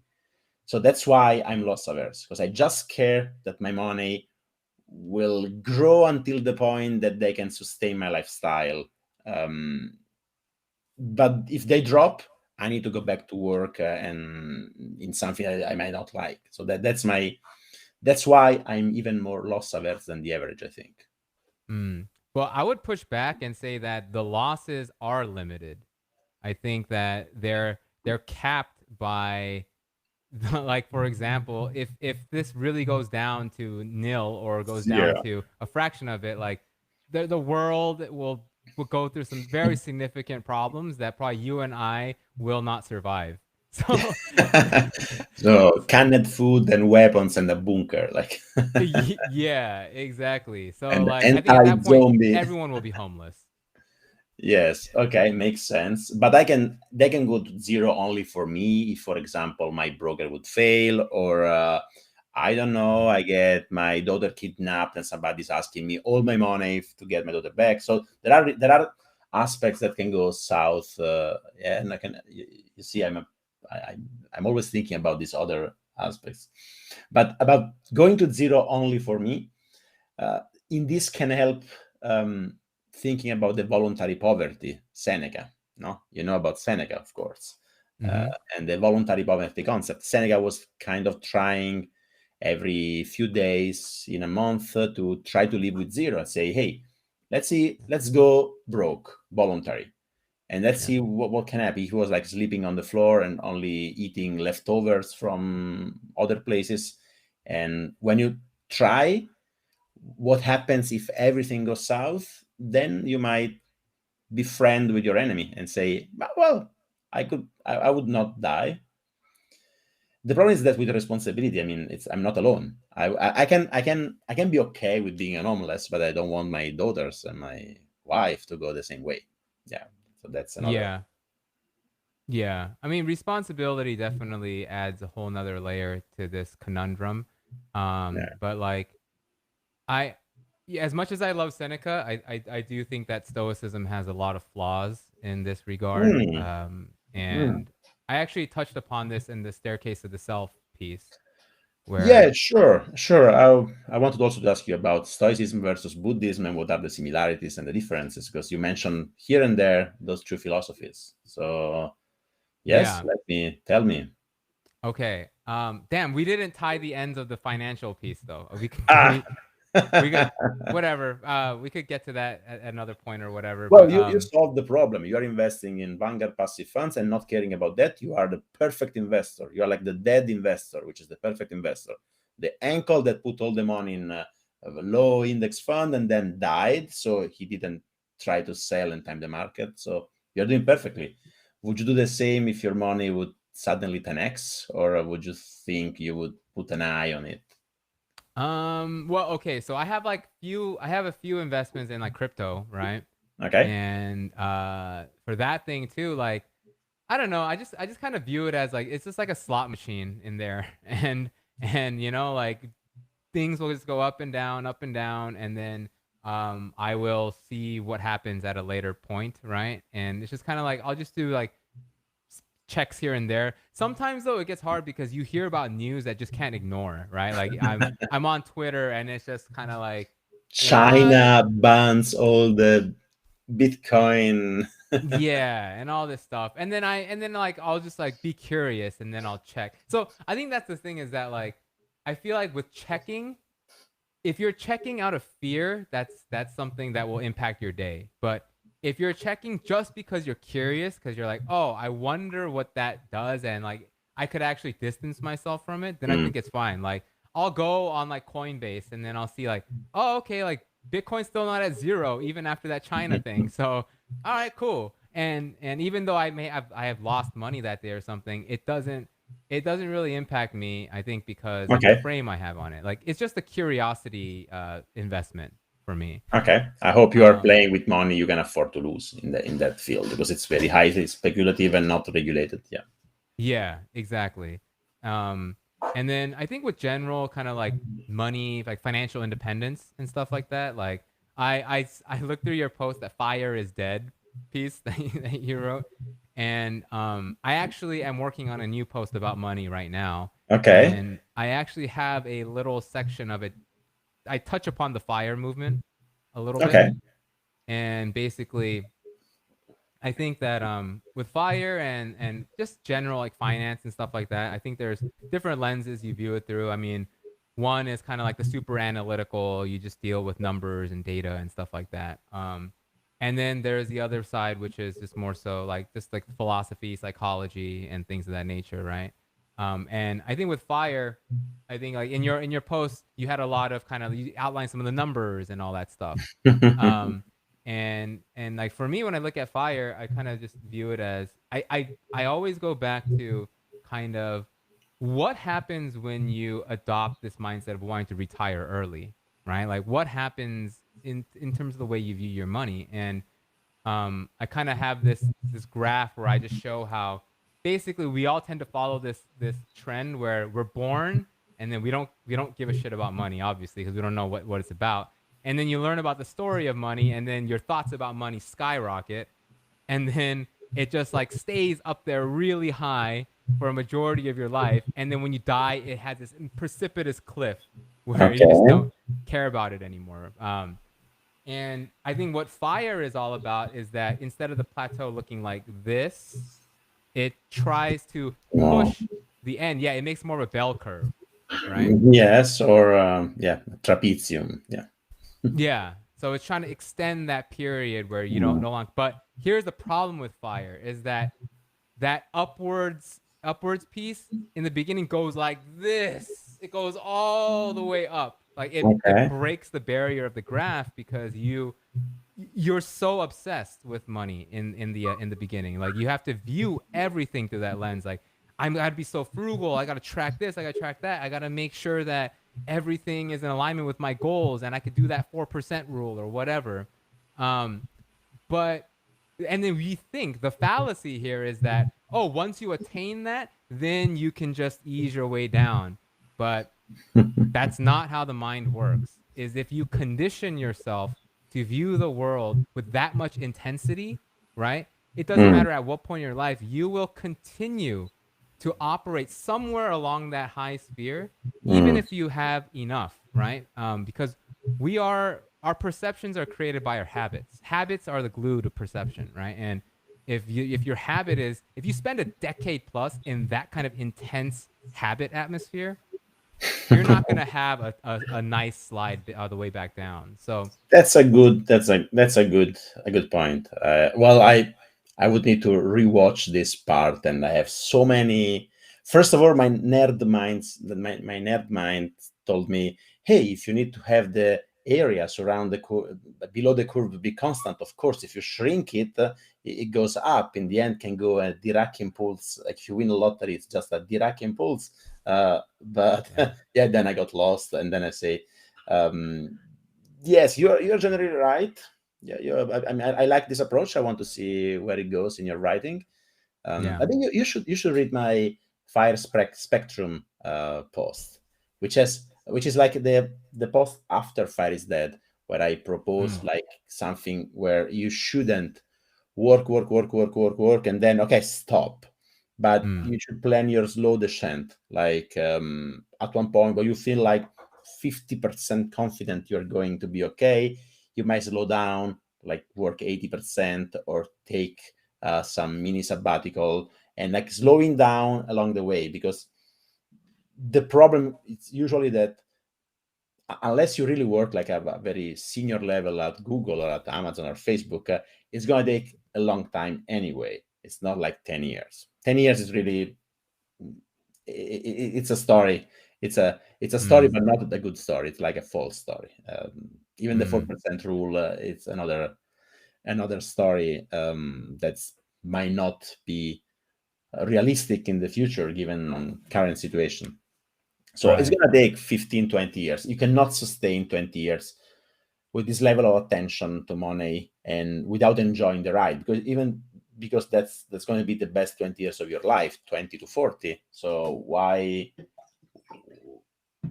is there's need to be something in between. And then if you focus strongly on the economic side, on the financial side, you might also miss what to do when you are free. No, Yeah, so there is freedom from like you want to be free from the work that you don't like, but you need to decide to be free to do something else. You need to have a target, you need to have a destination. It's not yeah. just I want to stop working and then I'll be freedom as a leisure. Right. And yeah, and that's the thing that I kind of really touched upon in the money and megaphone piece is that, if freedom is just about leisure, then prepare to be very disappointed once you have that freedom. I actually today, but it's yet another topic. I thought a bit about burnout. I Mm. also watched recently your video, and another open another parenthesis. Your videos are amazing. Why are you not investing much more time and effort on producing more videos? Is there a reason why, or it's just the way it is? Um Yeah, well, first, thank you for the words. I think that the videos for me, I actually really enjoy doing them, and they're just kind of like unedited. I just go straight off the head. I put like a few notes, and then I let it go. I think the videos for me are kind of like a low stakes place to play with my ideas, and I Okay. I think I'm gonna do more of them actually. Okay. Um, Well, that's amazing. yeah, I feel like. Well, actually, let me ask you, what do you like about them? First, I like the presentation. I mean, the quality of your hardware is amazing, like your microphone, your camera, and so I said, okay, wow, what a nice presentation. Even the background, it seems like very professional. It seems like the Joe Rogan. It seems like you have been doing this for a very long time.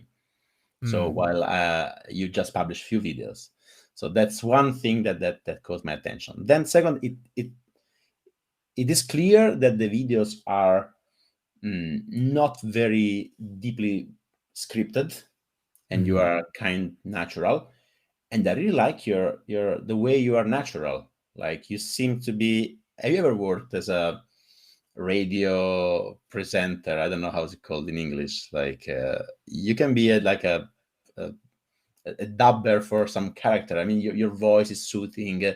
Your presence is very graceful. And then Hmm. about the content, mm, I didn't. I didn't. I want to say I didn't like. I didn't enjoy much the one on creativity. I don't know why, the creative self, but the other three or four you published, they are all very insightful. I really found something that uh, I wanted to work on with my brain after, and Hmm. a bit, there's also the novelty effect that I've seen. Okay, oh, this is Lawrence. I always read about him, read his thoughts, and now I can see he exposing them in real time, kind of real time. Like, yeah, but they're not. Yeah. It's clear that they are not edited, and Hmm. I don't know. I think you have an amazing presence. Like you have a natural talent to go there. Like it's clear that you are not like an introvert, that you are like afraid to talk. You're really confident. That's amazing. What didn't you like about the creativity video? Um, um, I didn't say I didn't like the entire video. Or it I didn't hit as much? I didn't hit as much. Like the Hmm. performing. Mm, I don't know. Maybe because on creativity, I have strong feeling. I have a very high. Also, your post about creativity is kind of. I want to discuss about creativity. Yeah, yeah, let's do it. Yes. How? First of all, do you think how do you think about creativity? Do you think it's something? How do you cultivate creativity? Hmm.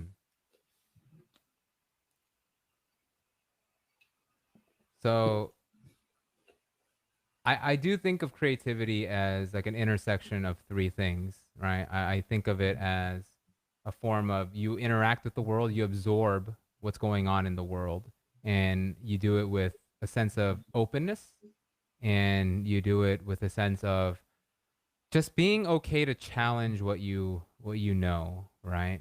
And it starts that's one point. And the second is that you're willing to act upon it. Now, whether it's through some Mm, sort of expression or some sort of embodiment of those things that you've absorbed. So it needs some form of kinetic release. And the third thing, and I think this is so important, is that there needs to be agency. You need okay. to you need to feel like you are in kind of like the driver's seat here. And I think like even teams of like in startups or something that really innovate and really are considered these creative pioneers are people where each individually they feel like they are so invested in this personally Mm, in terms of their ideas are not cherished, but they are heard, right? And they're heard for its kind of uniqueness. And I well, one thing I think about is like how when Johnny Ive was like at Apple, right, for a long time, and like people started complaining, like the MacBook Pros with like the touch bars, and he tries to make it thinner and thinner, and getting rid of like the MagSafe and all this stuff. Like to me, it kind of felt like Johnny Ive was just like he was too in control, right, and everything that he wanted needed to be pushed through. He became like this deity there. And as a result, like it felt like people were making suggestions like, "Hey, dude, I don't want my MacBook to be like a centimeter thin. I'm cool with it being thicker, dude, and like it working well, and not this like shitty butterfly keys mechanism, right?"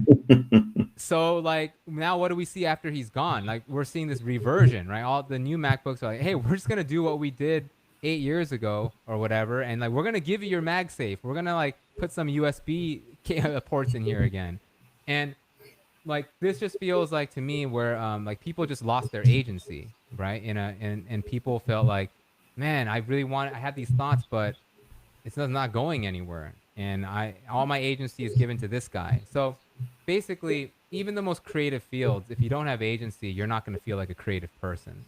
And I find it hard to think about it as a creativity at all, like a person in charge of deciding how thin the MacBook would be. I don't know. For me, creativity is much more like George R. R. Martin writing about the universe. mm, That's just, I don't know, a design decision, usually data driven. And yeah, but I in that always, case, oh, go ahead. I mean, in your post, you start saying that we usually envision creativity as art because art it's easy to find to consider it creative. No, it's clear if Hmm. I'm painting, that's a creativity expression.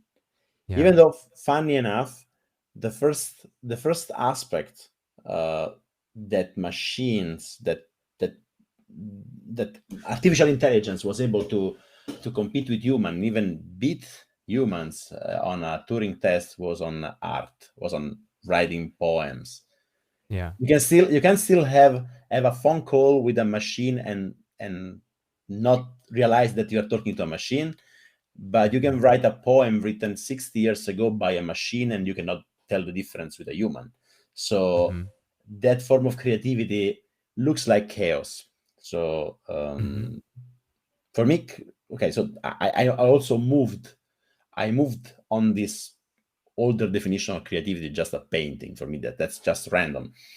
Okay, not exactly, but then for me, creativity is when you put, it's what you call in a post, knowledge is not a thing. You put like curiosity plus discipline.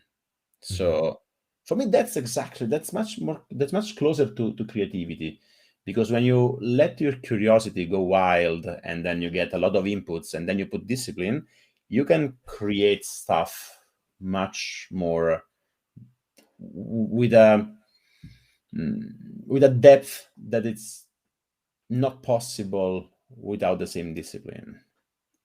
I don't know.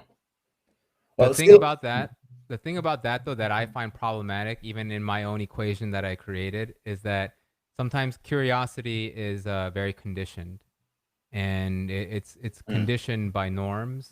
It is like I look at what am I curious about? How did I end up being curious about philosophy or mm, psychology? mm.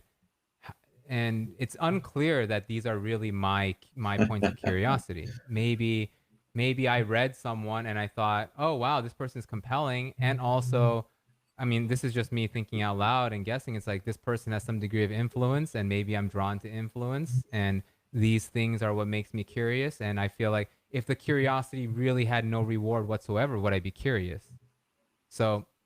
So there's a lot embedded in that notion of curiosity, and I think Hmm, that curiosity is something, it's kind of like a magic word, right? It's mm, always good. It's like, yeah, be curious and stuff like that, but there is no such thing as magic words. There are pitfalls to everything, and mm, with curiosity, it's like, and one reason why I really hammer home that agency piece is that without, I think, like, the self actualization that I describe in the staircase of the self mhm. really is about this freedom from conditioning as much as possible.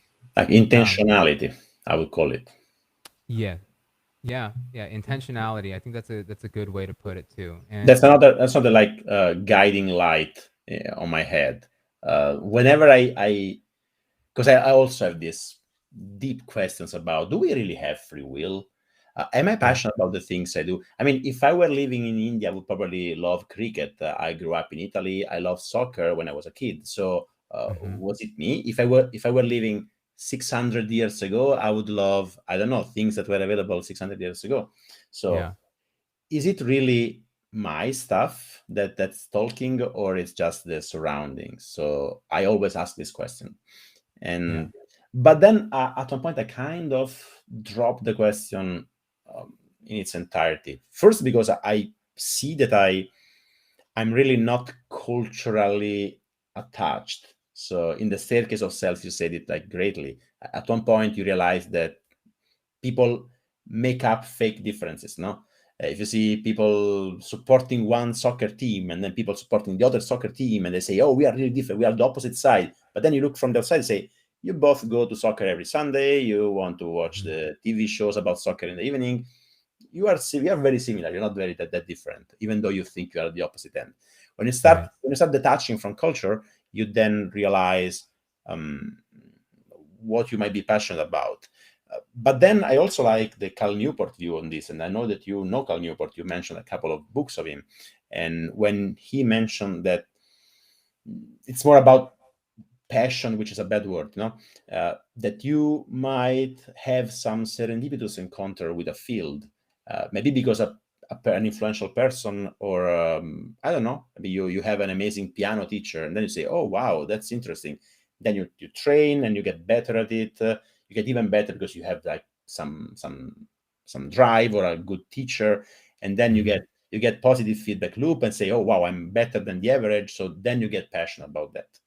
But Yeah. then, was it your passion? Was it inside you?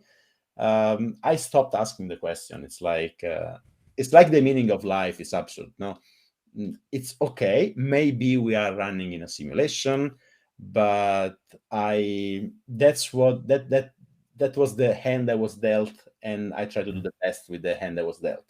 Okay, if I were born in India 600 years ago, I would play cricket.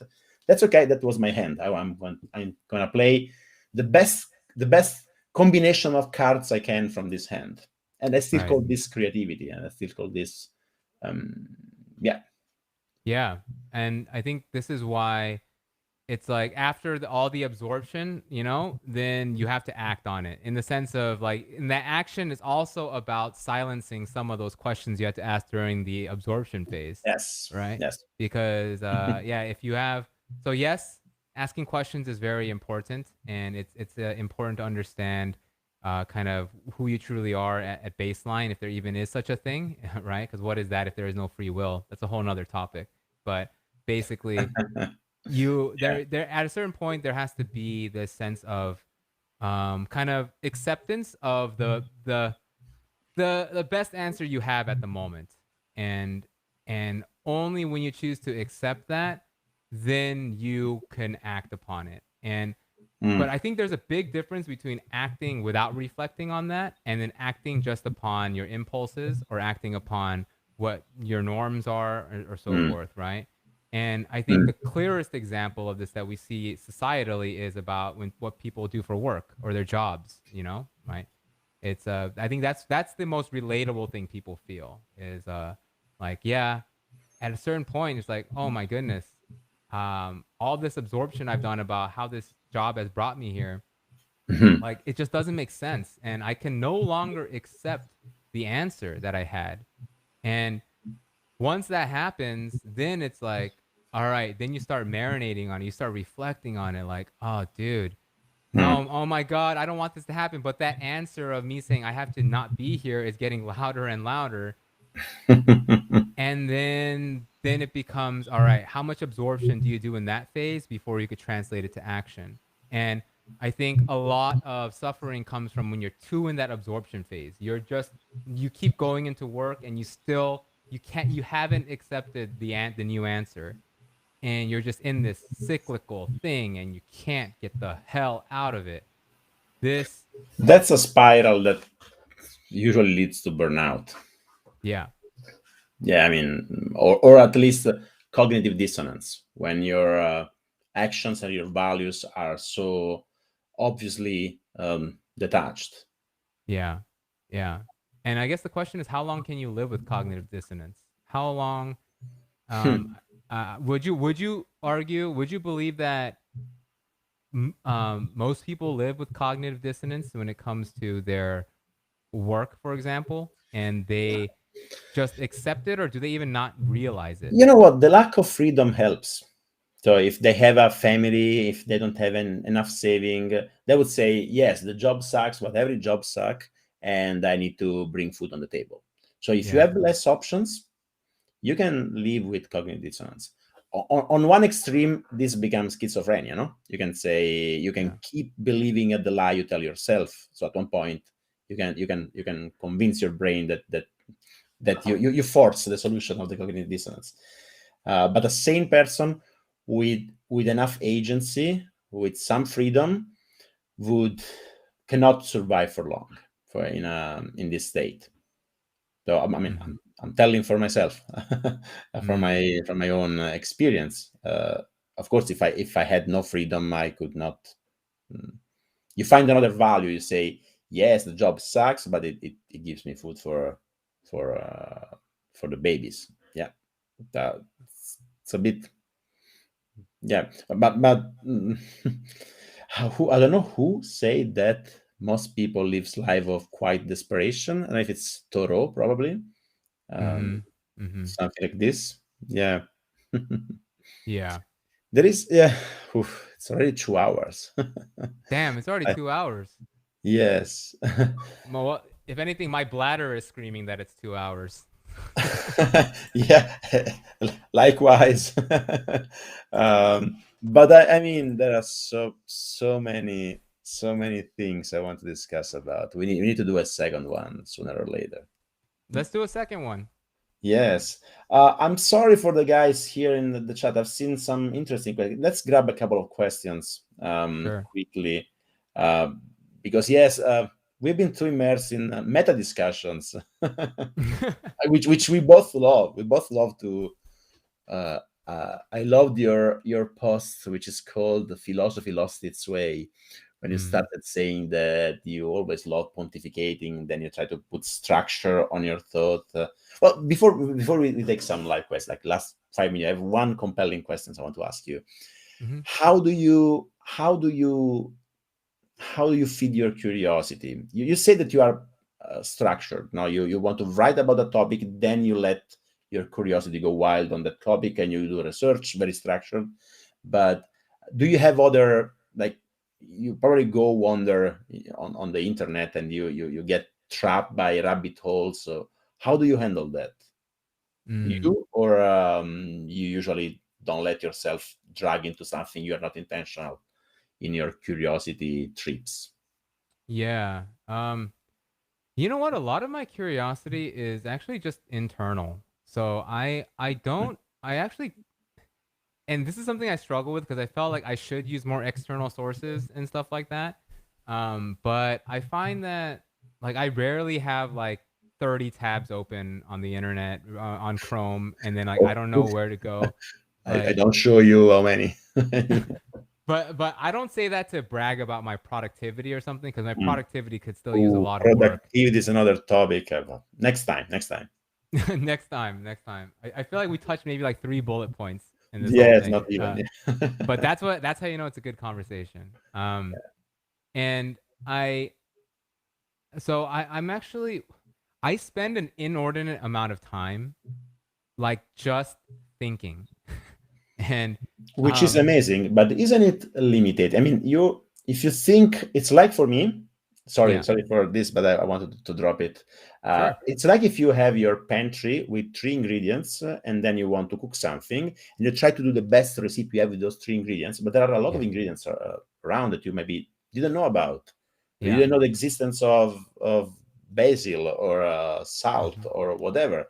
There are Hmm. many more ingredients you can cook with, or you can get some validation, like you are thinking if you can put enough salt on this pizza to make it good, and then you discover the science say that salt on pizza is bad. I don't know, I'm just making up metaphors, but I don't know if I make myself understood. Yeah, that's a great metaphor. And yes, I do realize the limitation of the fact there's just three things there. And like, don't get me wrong, I actively search for whatever Mm. else is in the pantry and whatever else might exist outside the pantry. Um I think though, what I mean is that I'm not reliant upon those other ingredients though to Mm. validate my intuition sometimes. So I Okay. think that what in my opinion and what I've seen is that a lot of people are scared of being called out on their thoughts. Like, they feel like if I can't speak on this unless some other authority figure has validated it to be true. Oh yeah, 'cause this is bullshit. Yes. Yeah, but it's totally bullshit. And um of course, there's one thing to recognize it's bullshit. And then the if you take that bullshit idea to its extreme, though, then you become ignorant, and you're like, oh yeah, whatever I believe is truth, right? And that's obviously not where I want to be. So yes, my intuition is a compass. I think it's the best compass we have. It's very flawed, but like it's a decent compass. And then you try to understand, like, okay, man, I have a feeling that salt on pizza is probably, like it's not going to taste the best. And I have my own senses. I could try it. I'm like, oh, it's not that Mm. good. So there has to be like something better. There has to be something that could match with this pizza better. Like, and then that thing of like this could be better or this could use an update in my thinking, that is my intuition. That Mm. and that is like what I tell myself and I have to rely on. And sometimes, and then let's say I find that basil, I'm like, holy shit, this basil's fucking It, amazing. So it is fascinating to see the quality of your thoughts using this thought process. For me, it's like another. I love making metaphors. It's like yeah. if you take a kid, drop it in the middle of a desert, and then after 20 years, you discover he got a master degree in computer science from scratch, without even knowing that the universities were around. So it's like, wow, you found something that. Uh, so yes, this is probably possible in the world of speculation, speculative ideas in the intuition, like philosophy. For example, in your posts about anxiety, you of course had to do something different. Yeah. Yeah, but with anxiety, it's like I knew my intuition was telling me something, but I needed to question my intuition rigorously in that case, because I knew that if I didn't speak on it, I think the hardest thing I feel like for people including myself is just to know, like, when it's okay and when you should be really adamant on questioning your beliefs, like Mm, mm, seriously question them. mm. And I find that I think wisdom at its core is the coherence of contradictory truths, right? Wow. Wait. um This is amazing. This is I need to write it down. oh Wisdom is the coexistence of contradictory truth. Oh, okay. Yes. That I think yes. I think that's an amazing insight. and the reason why, like, our political system, for example, is so fucked is that um contradictions are seen as you being a fool. It's Mm-hmm. like, oh, what? Why did Clinton said this 8 years ago, and now she's saying this? What a dumbass, right? But the way I see it is like, oh, that's that person just had a wise move right there to actually question what she thought so vigorously 8 years ago, and Yeah. then change her perspective on it. But I think we have a very hard time living with contradictions, Mm-hmm. and we chastise contradiction. We feel that it's something to be belittled. But I think I don't know that if you read *Sapiens* by Harari. He yeah, mentioned how society actually evolved by trying to resolve contradictions. Like, I don't mm, know, he made a couple of examples. One was at one point there were the Crusaders, no? So they were like, going to church is good, but then killing others is okay. So how to resolve the contradiction? They tried a couple of things and then they move on. Or now there is the contradiction between capitalism and socialism, and then maybe society would evolve in 200 years from now when we can finally settle this with a kind of embracing the contradiction. And yeah, so that's why, I mean, I'm still thinking on your previous statement. Yeah. I mean, look at China, right? Look at China. Yeah. That's the purest example of an embracing of contradictory values, right? It's like Yeah, it's still still cannot think socialist, how but yes, social, okay, how. then see, that's the thing is like, I mean, of course there's a lot of flaws there, but their acceptance of that contradiction in this weird way like has really catapulted them to this weird space, right? But if they were just like, no, we can't do it, we're socialists at heart, no capitalistic values, then we would still be in North 70s, Korea. 80s.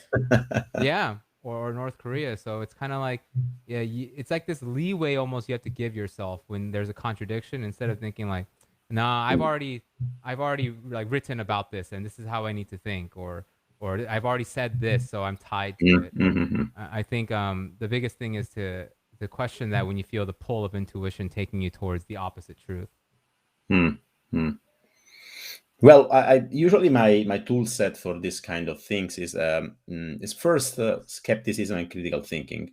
So you always have to question everything, like and build enough mental models to be able to judge the quality even of your thoughts.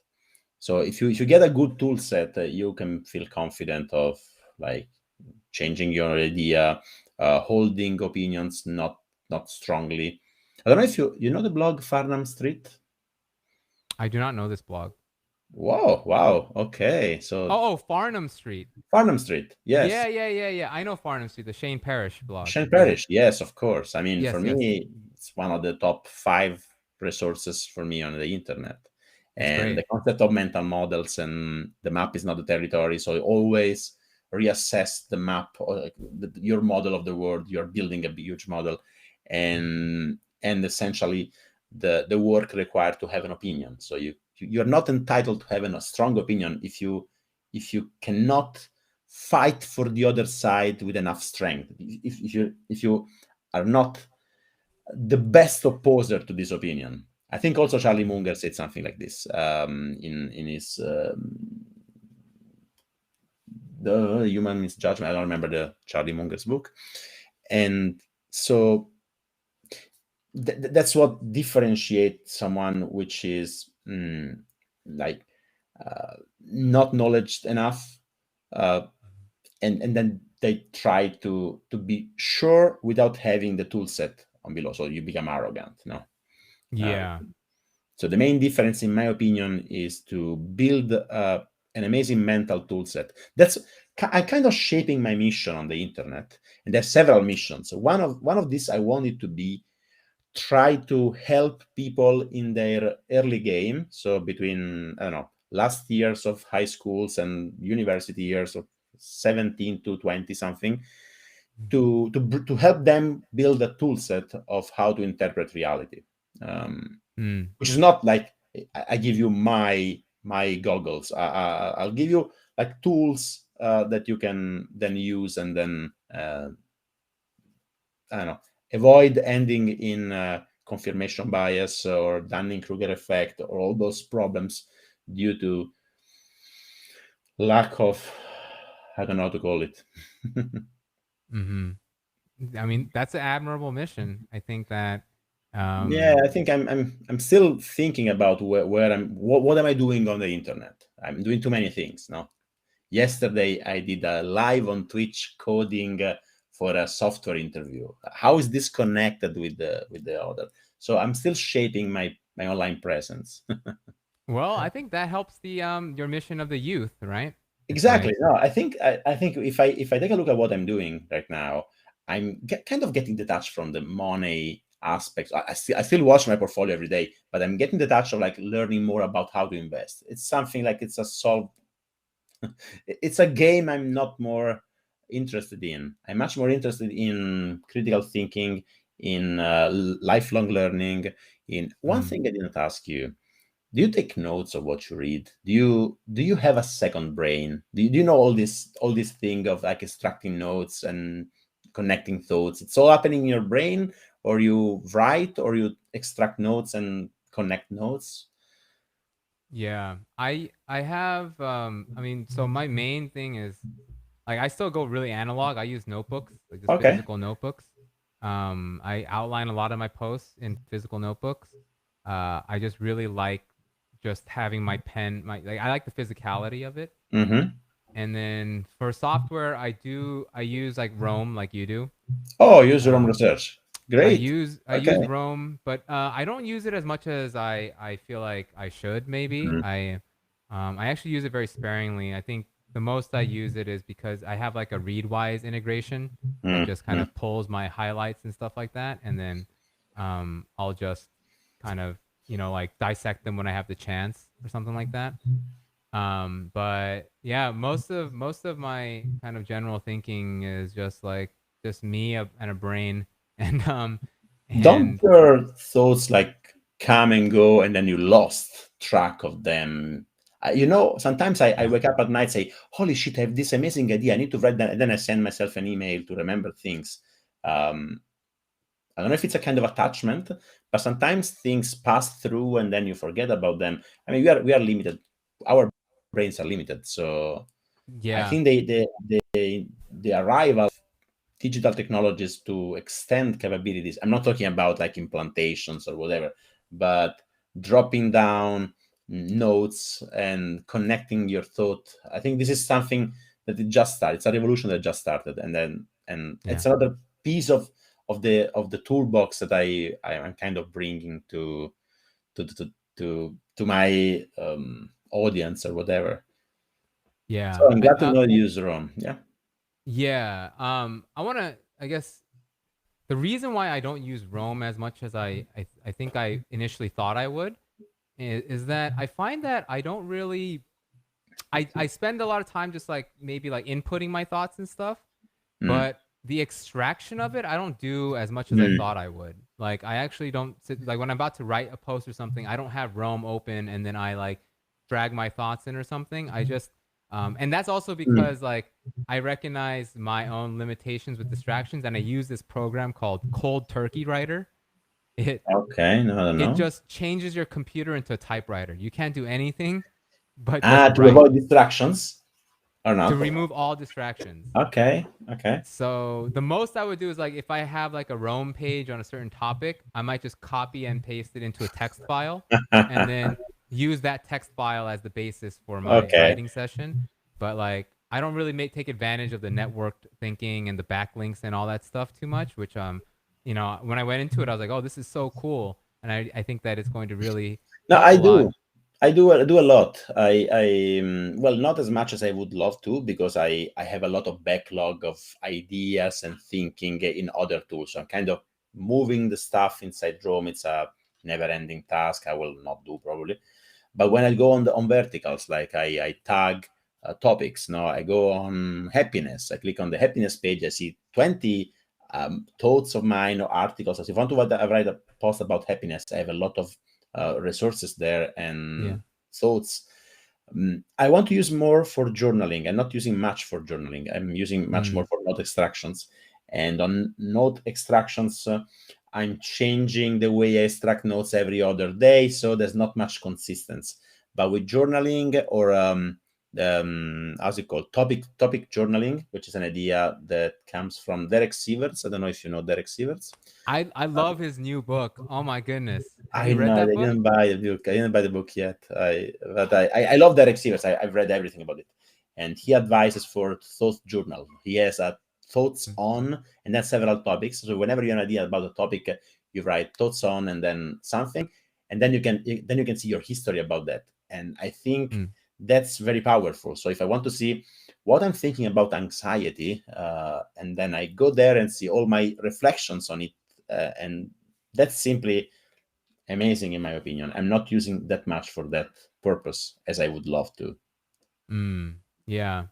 A kind of one last tool I have been using lately is this tool called My Mind, Yeah. and it basically it's just like a it's like an idea dump, or like when you have a thought, you just could type it in real quick and then you could tag it, and then basically it's just like a floating, I guess, cloud brain, and you could just find whatever you want. And I find that it actually works better for me in terms Maybe of I like I if I'm found I looking found for other my something. mind websites. I don't know, but well then you'll send me the link. Is it Yeah. like how's it called, the uh, mind mapping thing? There's like no mind mapping. Okay. It's just very simple. You just put in like thoughts or you put in images and then you could like just do a quick text search for them. And then it'll pop up. But yeah, I don't know. Even that I haven't Okay. really been using it. I haven't really been using it too much either. I think with productivity, like I think for me it's all about the most important thing is like what allows me to have a clear mind. and I find that it's not really the tools I use, but like for Mm. me, the penultimate thing is like I need to exercise every day, and so Okay. I exercise in the morning every single day for a 30-minute run, Okay. and Yeah. I need to get better at it. Yeah. well, it's actually much more for mental health than physical health, I think. I know all the informations are like all the bells are ringing in the same direction. Yes, I totally agree. Even your post about anxiety, about serotonin production, about how the one piece of the prefrontal cortex communicating with the amygdala, Yeah, it requires more serotonin to make the bridge working. yeah. And so, yes, I totally agree. I mean that's much more um, that's much more to that. Hey, Not just for, beautiful. for yeah. Lawrence, well, it's 2 hour 20. Well, what about we agreed that we meet again maybe in a couple of months after you finish your course, after I realize how much life is left after the babies are born, but we get a second click because it was really really an amazing conversation, and I will need to rewatch a few times to get all the insights. Man, well, hey, first of all, dude, like the fact that you're gonna have new babies come, that's such a beautiful thing. I'm so happy for you and your family. And like for sure, I definitely we need to definitely do this again. Like I had so much fun, and like it's uh I've been watching you from afar kind of doing your thing, and Same here, same here. it's just glad that we could bridge the distance finally and actually like get together. So now, you know, I'm just a chat away, so we could always link up again. That's amazing, that's amazing. Lawrence, thank you so much. So let's close it here. I'm sorry for you guys in the chat. I've seen some interesting questions, but we are I'm kind of dead. It's also 9:30. I still need to have dinner. Oh, And dang, you haven't had dinner yet? no, no, I'm Italian. I don't have dinner at 6 like Swiss. So Okay, all right. Well, go eat that. You got to heat up that plate and get to town. yes, yes. Thank you so much, Lawrence. And thank you all guys that have been here listening to us, and for those who will watch the replay and whatever the live has been, will be of course published on the channel, and it's there for everybody to enjoy. Bye bye. See you guys. Bye bye. Bye, everyone.